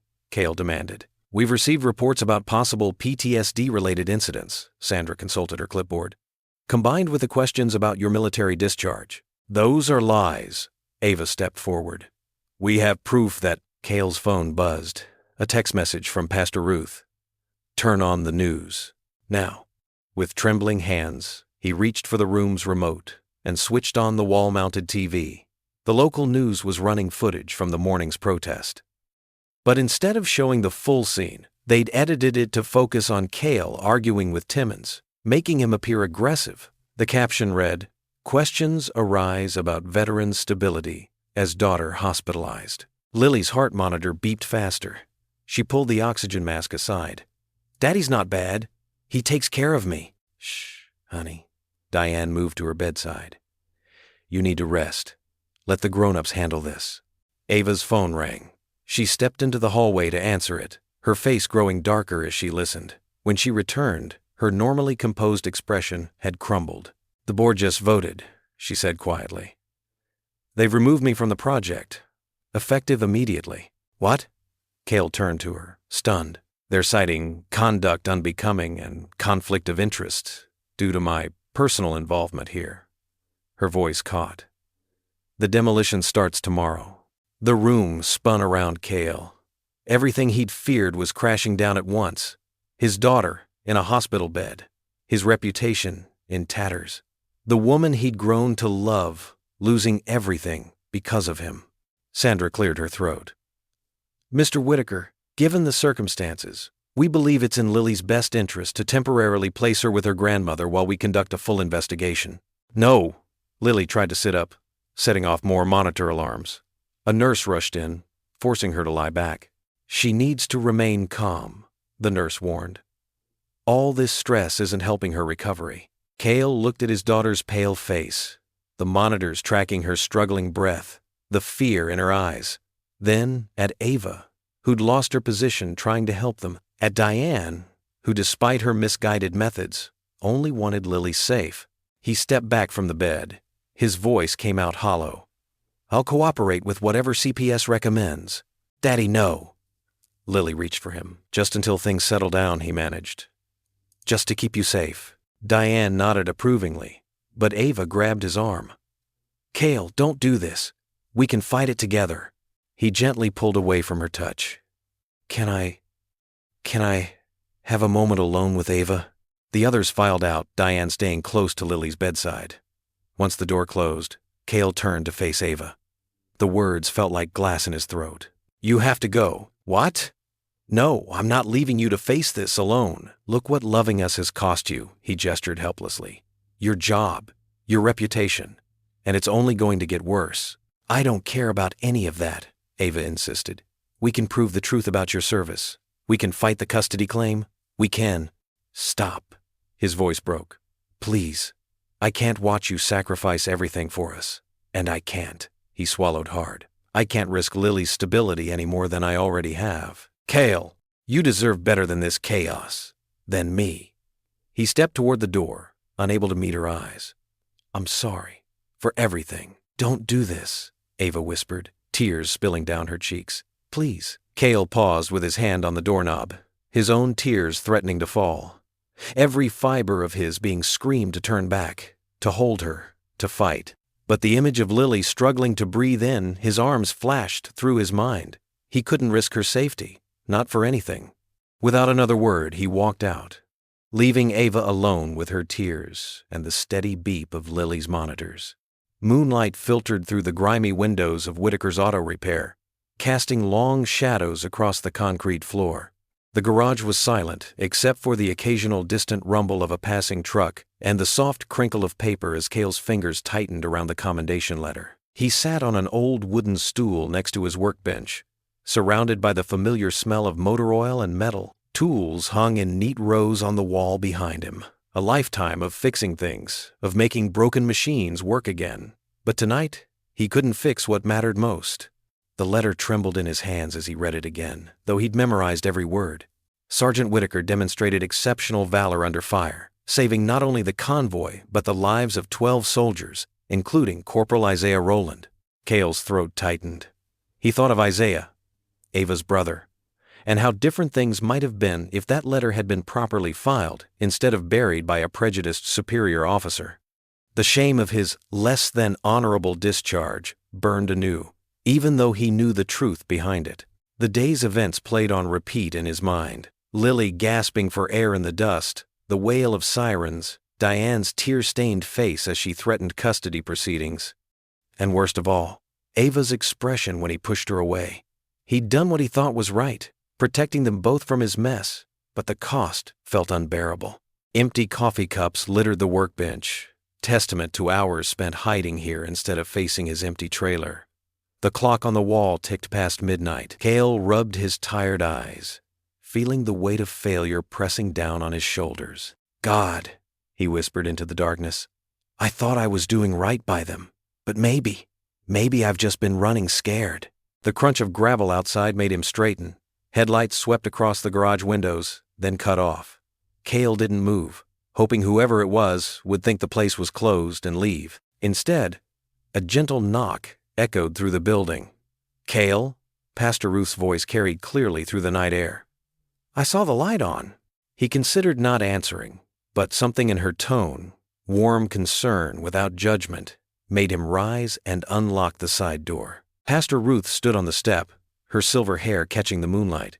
She carried a thermos and wore a familiar cardigan despite the warm evening. Her eyes took in his disheveled appearance and the crumpled letter in his hand. "Thought you might need this," she said, holding up the thermos. "Real coffee, not that break room stuff." Cale managed a weak smile and stepped back to let her in. She settled onto a stack of tire rims while he found a clean cup, pouring the steaming coffee with hands that weren't quite steady. "Bernice told me what happened at the hospital," Pastor Ruth said quietly. "And about Diane." Cale's shoulders slumped. "I'm losing everything, Pastor. My daughter, Ava's trust, the respect of this town." He gripped the letter tighter. "Maybe they're right about me." "Who's right?" Her voice was gentle but firm. "The people who don't know your heart? The ones who haven't seen how you've raised that precious girl? Or maybe you mean that bigoted officer who buried this letter because he couldn't stand seeing you succeed? I put Lily in danger today." Cale's voice cracked. "What kind of father does that make me?" "A human one," Pastor Ruth answered. "One who's trying his best in impossible circumstances." She set down her coffee cup. "You know what I see when I look at you, Cale Whitaker?" He shook his head, unable to meet her eyes. "I see a man who's so afraid of hurting the people he loves that he'd rather hurt himself first. You're trying to protect them from your presence, when what they really need is exactly that, your presence, not your perfection." The truth of her words hit him like a physical blow. Cale sank onto his stool, the letter falling from his grip to flutter to the floor. Pastor Ruth stood and walked over to him, placing a warm hand on his shoulder. "Let's pray together, son." Cale nodded, feeling tears spring to his eyes as Pastor Ruth's steady voice filled the garage. "Lord, we come to you tonight with a heavy heart. We lift up Cale to you. This good man who loves so deeply, he's willing to sacrifice his own happiness to protect others. Give him the wisdom to see that you didn't create us to walk alone. Help him understand that his worth isn't measured by perfection, but by the love he shows every day." The clock on the hotel room wall ticked past midnight as Ava sat cross-legged on her bed, surrounded by stacks of financial documents. Her usually neat hair was pulled back in a messy bun, and she'd traded her tailored suits for comfortable yoga pants and an oversized sweater. Her laptop screen cast a blue glow across her face as she scrolled through spreadsheets and bank statements. Empty coffee cups littered the bedside table, testament to hours of determined work. She rubbed her tired eyes, then reached for her reading glasses. "There has to be a way," she muttered, picking up another folder labeled Roland Development Holdings. Her fingers traced down columns of numbers, stopping at a particular entry. She sat up straighter, suddenly alert. The project debt. It wasn't held directly by the Roland board, but by a secondary lender. Her heart began to race as she dug deeper into the financial structure. "Secondary market," she whispered, pulling her laptop closer. Which means her fingers flew across the keyboard as she accessed her personal investment portfolio. The trust fund from her parents, carefully managed over the years, had grown substantially. She hadn't touched it since Isaiah's death, letting it accumulate while she lived on her salary. Ava grabbed her phone and checked the time in New York. Her investment manager would still be in the office. He always worked late. She pressed his number on speed dial. "Marcus, it's Ava Roland." She tucked the phone between her ear and shoulder while pulling up more documents. "I need to liquidate my tech stocks. All of them." There was a pause on the other end. "All of them?" "Ava, that's over 12 million in holdings. Are you sure about this?" "Completely sure." She grabbed a pen and started jotting numbers. "I need the funds transferred by morning. And Marcus, I need absolute discretion on this." She could hear him typing. "The market's been volatile. You'll take a loss if we sell now." "I don't care about the loss." Ava's voice was firm. "This is about something more important than money." While Marcus worked, Ava pulled up the Veterans Center blueprints on her tablet. Her fingers traced over the familiar outline. The community rooms where seniors played cards, the counseling offices where veterans found support, the daycare where Lily spent afternoons drawing pictures. This wasn't just a building. It was a home. Her phone buzzed with incoming emails as Marcus began the liquidation process. Each notification represented another piece of her inheritance being converted to cash. She thought of Isaiah, of his letters describing the community that had welcomed him home from war. He would have understood this decision. "Ava?" Marcus was back on the line. "First batch of sales are complete. Where do you want the funds directed?" She pulled up the contact information for the secondary lender. "I'm sending you wire transfer details now. And Marcus, I need you to connect me with Patricia Chen in legal. We're going to need purchase agreements drawn up immediately." The next hour passed in a blur of calls and documents. Patricia's legal team worked remotely, drafting the necessary paperwork while Ava coordinated with the lender's night desk. Her hotel room became a makeshift command center, with her phone constantly buzzing and her laptop chiming with urgent emails. At 2:47 a.m., her phone lit up with a call from Patricia. "Documents are ready, Ava. Once you sign, you'll own the project debt. That gives you legal standing to halt any demolition or development plans." Ava's hand shook slightly as she opened the email containing the final papers. The amount made her pause, nearly her entire inheritance. She thought of Lily's crayon drawings, of Cale's quiet strength, of the veterans who had nowhere else to go. "Send it through," she said softly. "All of it." Her finger hovered over the electronic signature line. In her mind, she heard Isaiah's voice from their last conversation. "Sometimes doing the right thing costs everything." She signed. The confirmation email arrived moments later. She now legally controlled the project's debt, giving her the power to stop the demolition. Her personal wealth was largely gone, but the Veterans Center was safe. Ava stood and walked to the window, looking out over the sleeping town. Somewhere out there was a little girl who believed in prayers and a father learning to trust again. Somewhere were veterans who deserved a place to heal, and seniors who needed a community to call home. She pressed her forehead against the cool glass. "I'm not giving up on them." Morning sunlight washed over Bernice Harlan's wraparound porch, where rocking chairs had been pushed aside to make room for a makeshift podium. Hand-sewn quilts draped the porch railings, their patches telling stories of service members past and present. The fresh-cut grass and blooming azaleas gave off a sweet scent that mixed with the aroma of coffee and Bernice's famous cinnamon rolls. Local news crews set up their cameras on the lawn while townspeople gathered in clusters. Women from the quilting circle wore their Sunday best, clutching signs that read, "Save Our Veterans Center," and "Community Over Profit." Pastor Ruth stood near the steps, head bowed in quiet prayer. Bernice, wearing her late husband's service pins on her crisp blue blazer, tapped the microphone. "Testing, testing." Her voice carried across the growing crowd. "Y'all hear me okay back there?" The gathering nodded, and Bernice squared her shoulders. "Well then, let's get started. We're here today because sometimes the truth needs a proper telling, and sometimes it takes a whole community to tell it right." She gestured to the quilts behind her.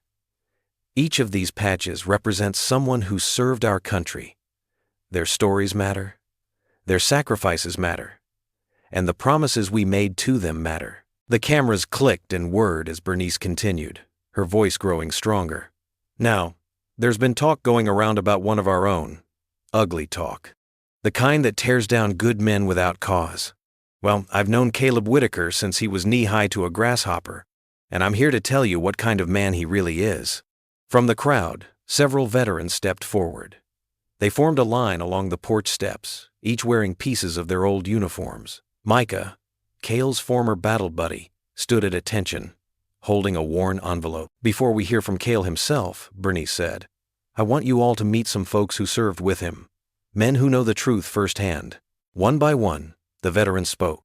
They told stories of Cale's steady hands fixing vehicles under fire, of his quiet leadership during long desert nights, of his unwavering dedication to bringing everyone home safe. Ava stood at the edge of the crowd, her heart pounding. She hadn't known about this gathering until Bernice called her that morning. Now, watching the community rally around Cale, she pressed her hands together to keep them from shaking. "And now," Bernice announced, her voice softening, "I'd like to read something from someone who can't be with us today." Isaiah Rowland wrote this letter home just weeks before he made the ultimate sacrifice for our country. A hush fell over the gathering. Ava's breath caught in her throat as Bernice unfolded a letter she recognized, the same one Isaiah had sent her, praising the mechanic who'd saved his unit. "Dear Ava," Bernice read, You wouldn't believe the guy who saved our bacon today. Whitaker's his name, and he's the kind of soldier they ought to write books about." As Bernice read, movement stirred at the back of the crowd. Cale appeared, Lily's small hand clasped in his. His work clothes were clean but worn, his expression a mix of humility and determination. Lily wore her favorite butterfly dress, her inhaler secure in its little purse across her shoulder. They made their way through the parting crowd. When they reached the porch steps, Micah stepped forward and handed Cale the envelope he'd been holding, the commendation letter that had never been filed. Cale's hands trembled slightly as he took the microphone. The paper rustled as he unfolded it, and for a moment he just stood there, looking out at the faces of his neighbors. Some had doubted him, some had believed in him. All were waiting to hear his truth. "This letter," he began, his voice rough with emotion, "was written by my commanding officer after our convoy was hit outside Kandahar." He cleared his throat. "I've never read it in public before. Never thought I'd have to. But sometimes the truth needs telling, like Miss Bernice said." Lily squeezed his hand, and Cale found his strength.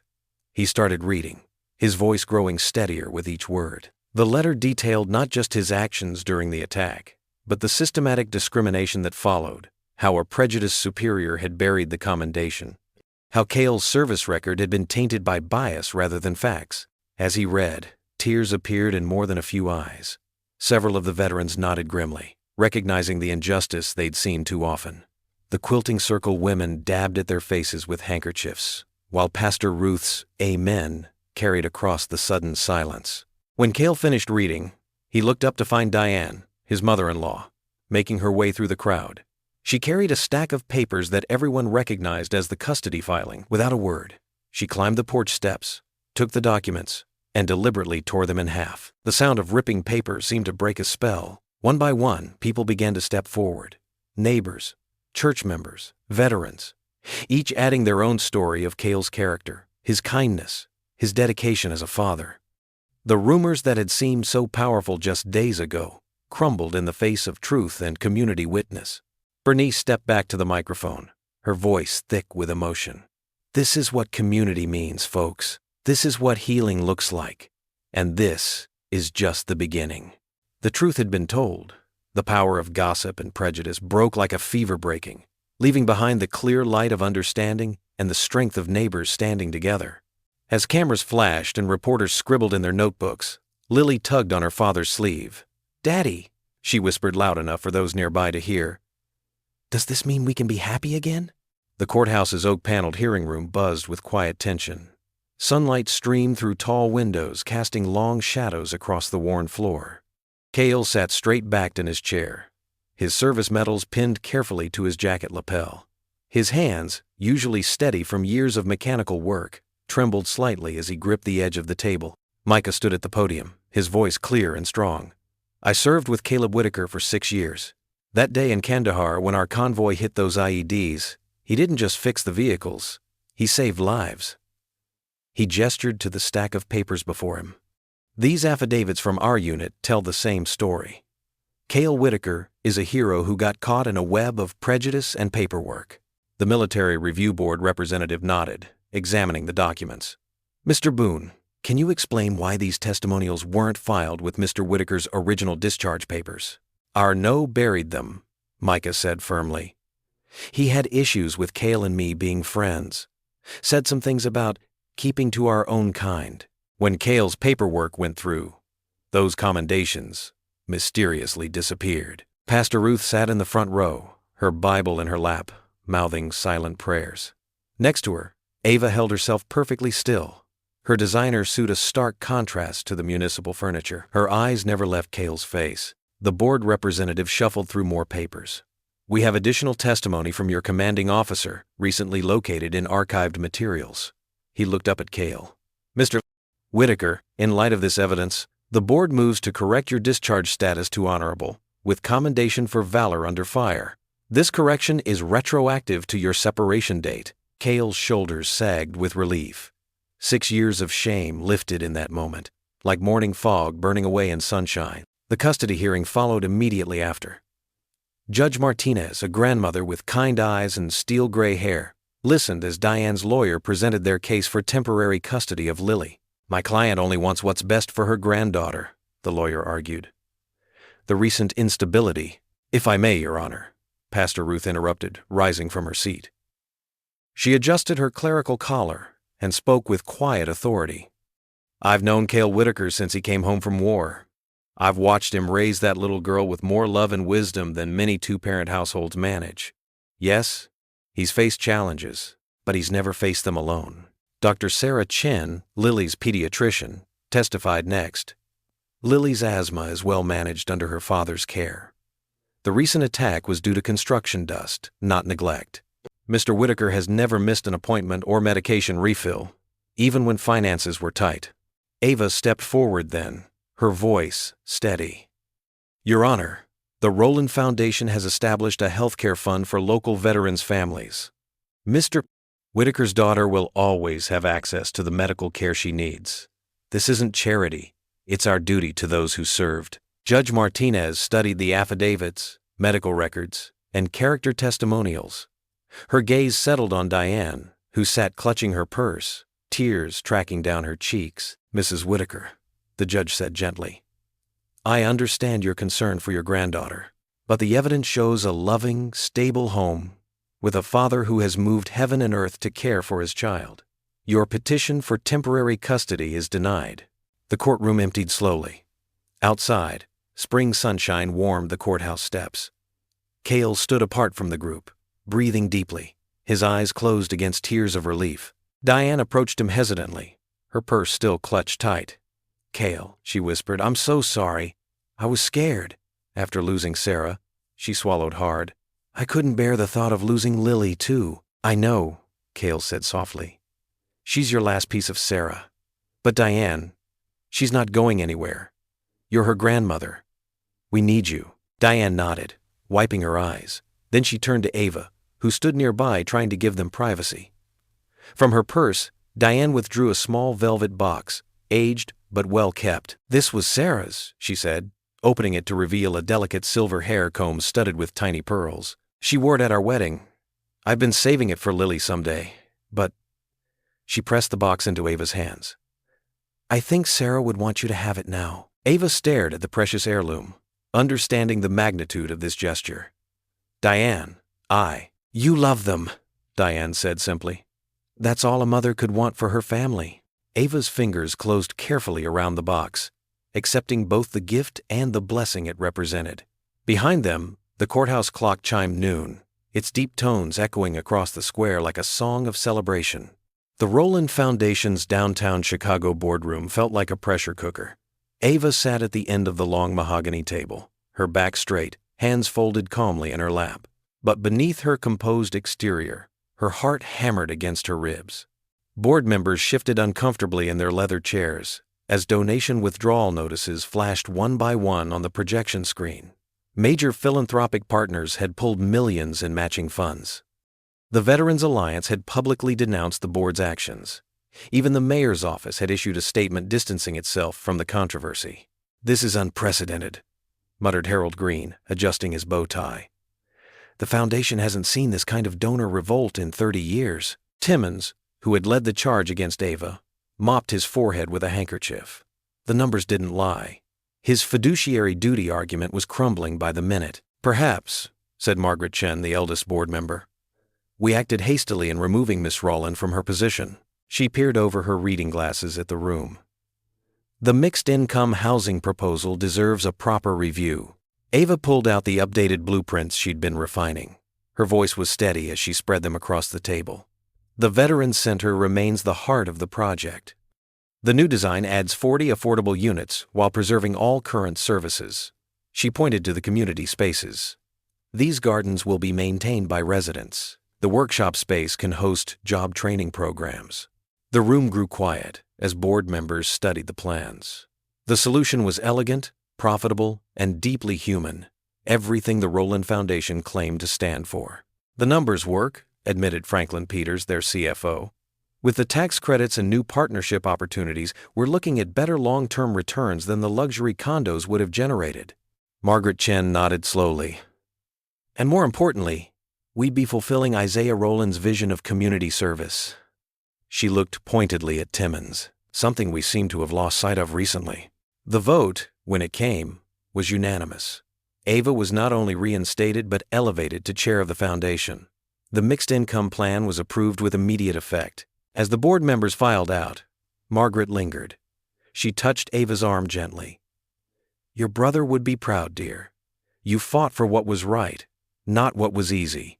Alone in the boardroom, Ava's professional composure finally cracked. She pulled out her phone with trembling fingers, scrolling to Cale's number. Tears blurred her vision as she pressed call. He answered on the first ring. "Ava, we did it," she whispered, her voice thick with emotion. "Together." The simple words carried the weight of everything they'd been through. The struggles, the pain, and now, finally, the triumph. In that moment, the distance between Chicago and their small town disappeared entirely. They were just two people who had fought for what they believed in, and won. "The board approved everything?" Cale asked softly. "Yes." Ava wiped her eyes, smiling through her tears. "They made me chair. The Veterans Center is safe. The mixed income housing will happen exactly as we planned." The line went quiet for a moment, and Ava could picture him processing the news, probably leaning against his workbench in the garage, that gentle half-smile on his face. "You did it, Ava," he said finally, his voice warm with pride. "No," she corrected him gently. "We did it. Every single person in town who stood up, spoke out, and refused to give up. We did this together." She heard Lily's voice in the background, asking excitedly if that was Ava on the phone. The sound made her heart swell with longing and love. "Someone here wants to talk to you," Cale said, and there was a rustling as he passed the phone. "Ava!" Lily's voice burst through the speaker. "Did you save our special place?" Ava pressed her hand to her heart, remembering that first impulsive hug in the diner that had started it all. "Yes, sweet pea," she answered. "Our special place is safe, and it's going to be even better than before." The autumn morning dawned crisp and bright over the Veterans Center.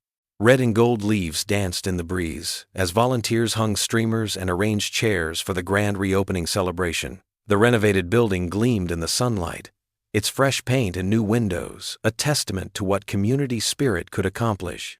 Bernice directed the Quilting Circle ladies as they hung their masterpiece, a sprawling wall of quilted squares, each telling a story of service and sacrifice. Isaiah Rowland's dog tags glinted from Ava's square, nestled among patches bearing unit insignias, old uniform pieces, and carefully embroidered names of local veterans. "A little higher on the left, Martha," Bernice called out, stepping back to assess. "That's perfect. Those quilts tell our whole town story now." The center's new community room buzzed with activity. Church ladies arranged platters of fried chicken and casseroles on long tables. Pastor Ruth supervised the choir as they practiced one last time, their harmonies floating through the open windows. Children darted between adults' legs, trailing ribbons and giggling. Ava stood in the entrance, taking it all in. She wore a simple blue dress, her curls pulled back with the vintage hair comb Diane had given her. Her fingers traced the worn edges of a frame she held carefully wrapped in tissue paper. "There's our girl." Bernice wrapped Ava in a warm hug. "Look at what you helped create, honey." "What we all created together," Ava corrected gently, returning the embrace. The parking lot filled quickly as townspeople arrived. Veterans in pressed uniforms mingled with families carrying covered dishes. Micah helped older vets navigate the new wheelchair ramp, while kids raced to the playground equipment that now graced the side yard. Cale's truck pulled in, and Ava's heart did that familiar skip. He stepped out in his Sunday best, reaching back to help Lily down. The little girl wore a yellow dress that matched the morning sunshine, her dark curls tied with ribbons. She clutched her ever-present inhaler in one hand and a bundle of paper flowers in the other. "Ava!" Lily broke free from her father and ran full tilt toward her, just as she had that first morning in the diner. This time, Ava was ready, kneeling to catch her in a proper hug. "Careful with those flowers, sweet pea." Ava laughed, steadying the bouquet. "I made them for the tables," Lily announced proudly. "And look, I can breathe good today." She took an exaggerated deep breath to demonstrate. Cale approached more slowly, his eyes warm as he watched them together. "The new air filtration system is making a real difference," he said, bending to kiss Ava's cheek. The choir began to assemble, and Pastor Ruth gestured for everyone to find their seats. Lily tugged both Ava and Cale toward the front row, where Diane was already seated. The transformation in Cale's mother-in-law over the past months had been remarkable. Today, she smiled genuinely, patting the seat beside her for Lily. As the choir launched into Amazing Grace, Ava glanced around at the faces surrounding them. There was Harold Green from the board, nodding along to the music. Margaret Chen sat with some of the resident veterans, deep in conversation about their new computer training program. Even Timmons had shown up, looking somewhat chastened but present. When the song ended, Pastor Ruth stepped to the podium. "Friends and neighbors," she began, her voice carrying easily through the new sound system. "We gathered today to celebrate not just a building, but the power of faith, community, and love to overcome any obstacle." She went on to detail the journey that had brought them here, the initial threat of loss, the uprising of community spirit, the ultimate triumph of working together. Ava felt Cale's hand slip into hers as they listened. "And now," Pastor Ruth concluded, "I'd like to invite Ava Rowland to say a few words." Ava squeezed Cale's hand once before standing. She carried the wrapped frame with her to the podium, setting it carefully aside. "When I first came to this town," she began, "I thought I was here to manage a property development. Instead, I found a home. I found family." She smiled down at Lily, who beamed back. "This center represents everything my brother Isaiah believed in: service, community, and making room at the table for everyone. The mixed-income housing units will welcome new neighbors next month. The job training programs are already full. And most importantly, our veterans know they'll always have a place here." She paused, emotion making her voice thick. "But the greatest gift this journey has given me is something I never expected. It started with a little girl's hug and a prayer list written in crayon." Ava lifted the wrapped frame. "Lily, honey, would you come up here?" Lily bounced up eagerly, her ribbons dancing. Ava knelt beside her and carefully unwrapped the tissue paper, revealing Lily's crayon drawing from all those months ago, professionally matted and framed. The simple equation, me plus, daddy plus, Ava family, was preserved behind glass, the childish letters somehow more precious for their imperfection. "Oh," Lily breathed, touching the glass gently. "You kept it." "Of course I did, sweet pea," Ava said softly. "It was the first time anyone saw what could be, before the rest of us were brave enough to believe." Lily threw her arms around Ava's neck, burying her face against her shoulder. Then she pulled back, eyes shining with tears and joy. "I knew," she whispered. "I knew God was listening to my prayers." The room collectively held its breath, many eyes glistening as they witnessed the moment. Cale rose from his seat, crossing to join them. As he wrapped his arms around both of them, the choir spontaneously began to sing Blessed Assurance, their voices rising to the rafters of the place they'd all fought so hard to save. The sunlight streamed through the windows, catching the glint of Isaiah's dog tags on the quilt wall. In that moment, everything that had been broken began to feel whole again. Not just the building, but the hearts within it. Evening settled over the Veterans Center like a soft blanket, transforming the space with golden festival lights strung between poles. They twinkled against the deepening blue sky, casting warm shadows across the faces of townsfolk who lingered after the day's celebrations. The autumn air carried the mingled scents of barbecue and Miss Bernice's famous apple pie.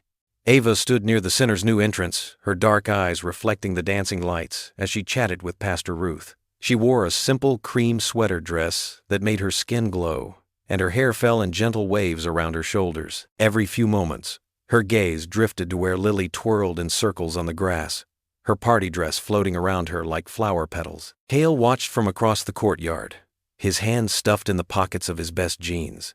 His heart thundered against his ribs. He traded his usual work clothes for a pressed blue button-down shirt, and his hair was neatly combed. The weight of what he planned to do made his mouth dry. "Go on, son," Pastor Ruth whispered as she passed by him with a knowing smile. "The Lord didn't bring you all this way for you to stand here like a fence post." Taking a deep breath, Cale crossed the courtyard. The string lights cast his shadow long across the grass as he approached Ava. She turned toward him, and the smile that lit her face made his nervousness melt away. "Hey, you," she said softly. "Hey." He cleared his throat. "Can we talk for a minute?" Ava nodded, letting him lead her to a quiet corner near the wall of quilts.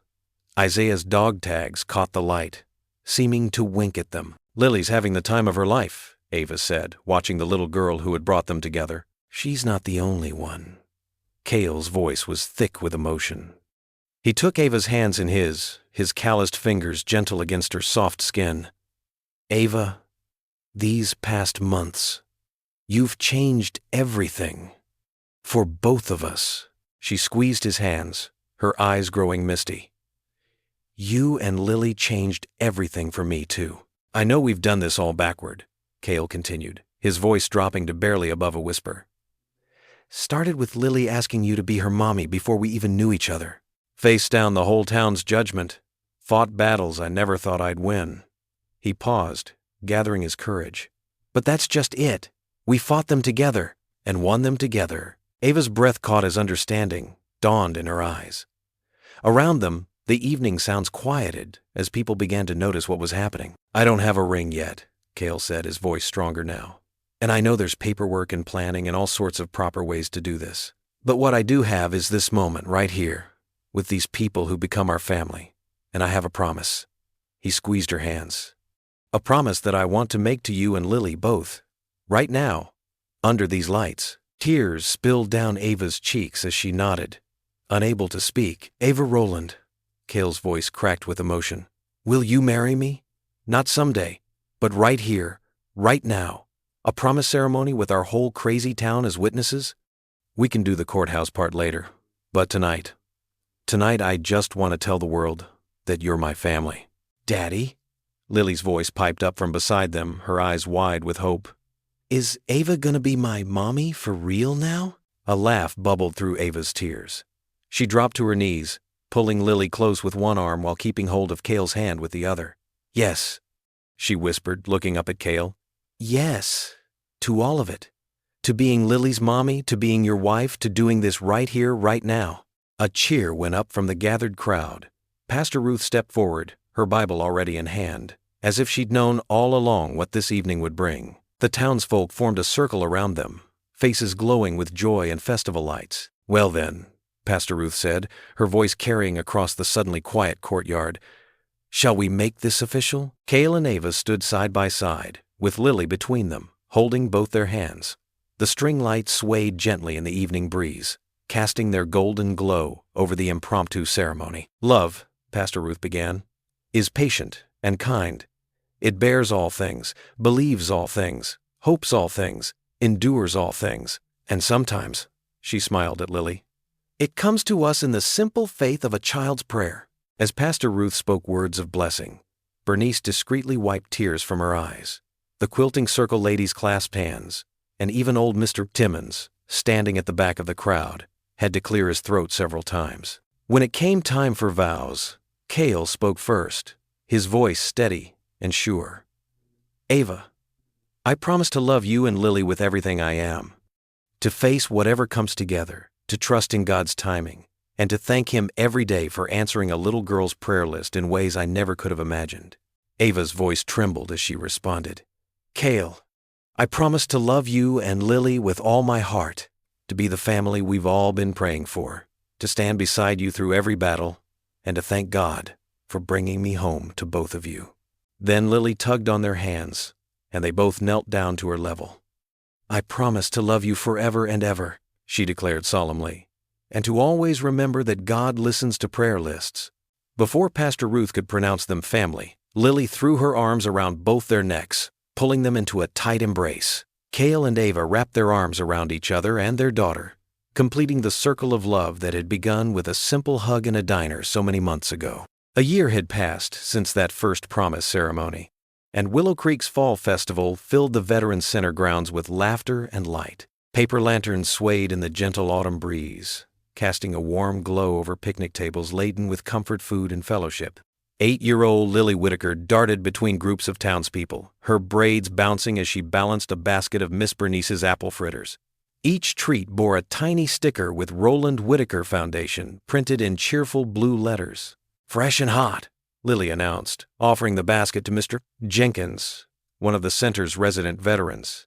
"Daddy says they're better than donuts, and Mama Ava says they're good for the soul." The old veteran's eyes crinkled as he took a fritter. Your mama's right about that, little miss. Nearby, beneath strings of twinkling lights, Ava and Cale swayed to the choir's rendition of Room at the Table. Ava's head rested against Cale's shoulder, her voice soft as she hummed along. Her wedding ring caught the light as Cale spun her in a gentle turn. Remember when you couldn't dance? Ava teased, her eyes sparkling. Cale pulled her close again. I remember someone teaching me right here, under these same lights. Best investment I ever made, she whispered. Pastor Ruth watched from her seat at the Quilting Circle's table, where the veterans' memorial quilt now hung proudly on display. Each patch told a story. Isaiah Rowland's dog tags centered in Ava's square, Cale's unit insignia in his, dozens more representing the town's service members past and present. Diane approached with a fresh pitcher of sweet tea, her relationship with her son-in-law and new daughter-in-law having mellowed into something warm and genuine. Would you believe I once thought they'd be wrong for each other? She mused to Pastor Ruth. The Lord works in mysterious ways, Pastor Ruth replied, watching Lily run up to squeeze between her parents in what had become their signature three-way hug. The mixed-income housing unit stood proud behind the restored center, their fresh paint glowing in the setting sun. Where there had once been threat of demolition, there was now a thriving community. Elderly veterans shared garden spaces with young families, and the sound of children playing mixed with the stories of those who'd served. Bernice emerged from the center's kitchen, wiping her hands on her apron. Y'all better come get these pies while they're warm, she called. The crowd began to drift toward the dessert table, but not before several people paused to admire the framed crayon drawing that held pride of place in the center's lobby. Me plus Daddy plus Ava family. The choir struck up Amazing Grace, and voices joined in from every corner of the gathering. Cale wrapped one arm around Ava's waist and used the other to lift Lily onto his hip, though she was getting almost too big for it now.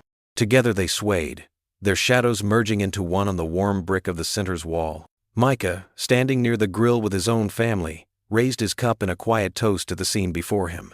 The town that had once whispered rumors about Cale now embraced him as one of their own. The woman they'd called an outsider now sat on every committee and knew each resident by name. The festival lights twinkled overhead like earthbound stars, and the autumn air carried the mingled scents of barbecue, sweet tea, and apple fritters.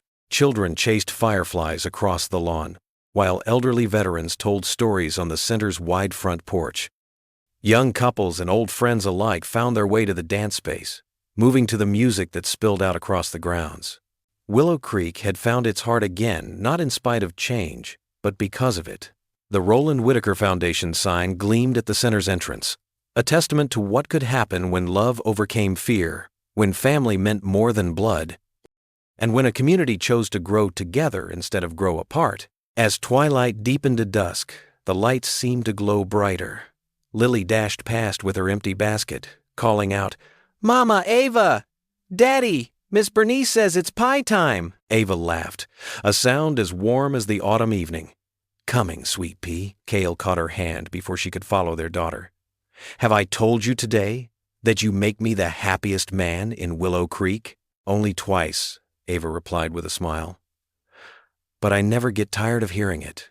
The music played on, and the town moved together in its gentle rhythm, a patchwork of lives, sewn together with love, faith, and second chances, much like the quilt that hung inside. Here was the heart of Willow Creek, beating strong and sure, in the laughter of children, the wisdom of elders, and the simple grace of chosen family. What would you do if you were in their place? Comment your answer below, and let's see how you'd rewrite the ending. If you enjoyed the story of Caleb Cale Whitaker, I handpicked the next story that you will enjoy. Please don't miss this one. Click here to watch it.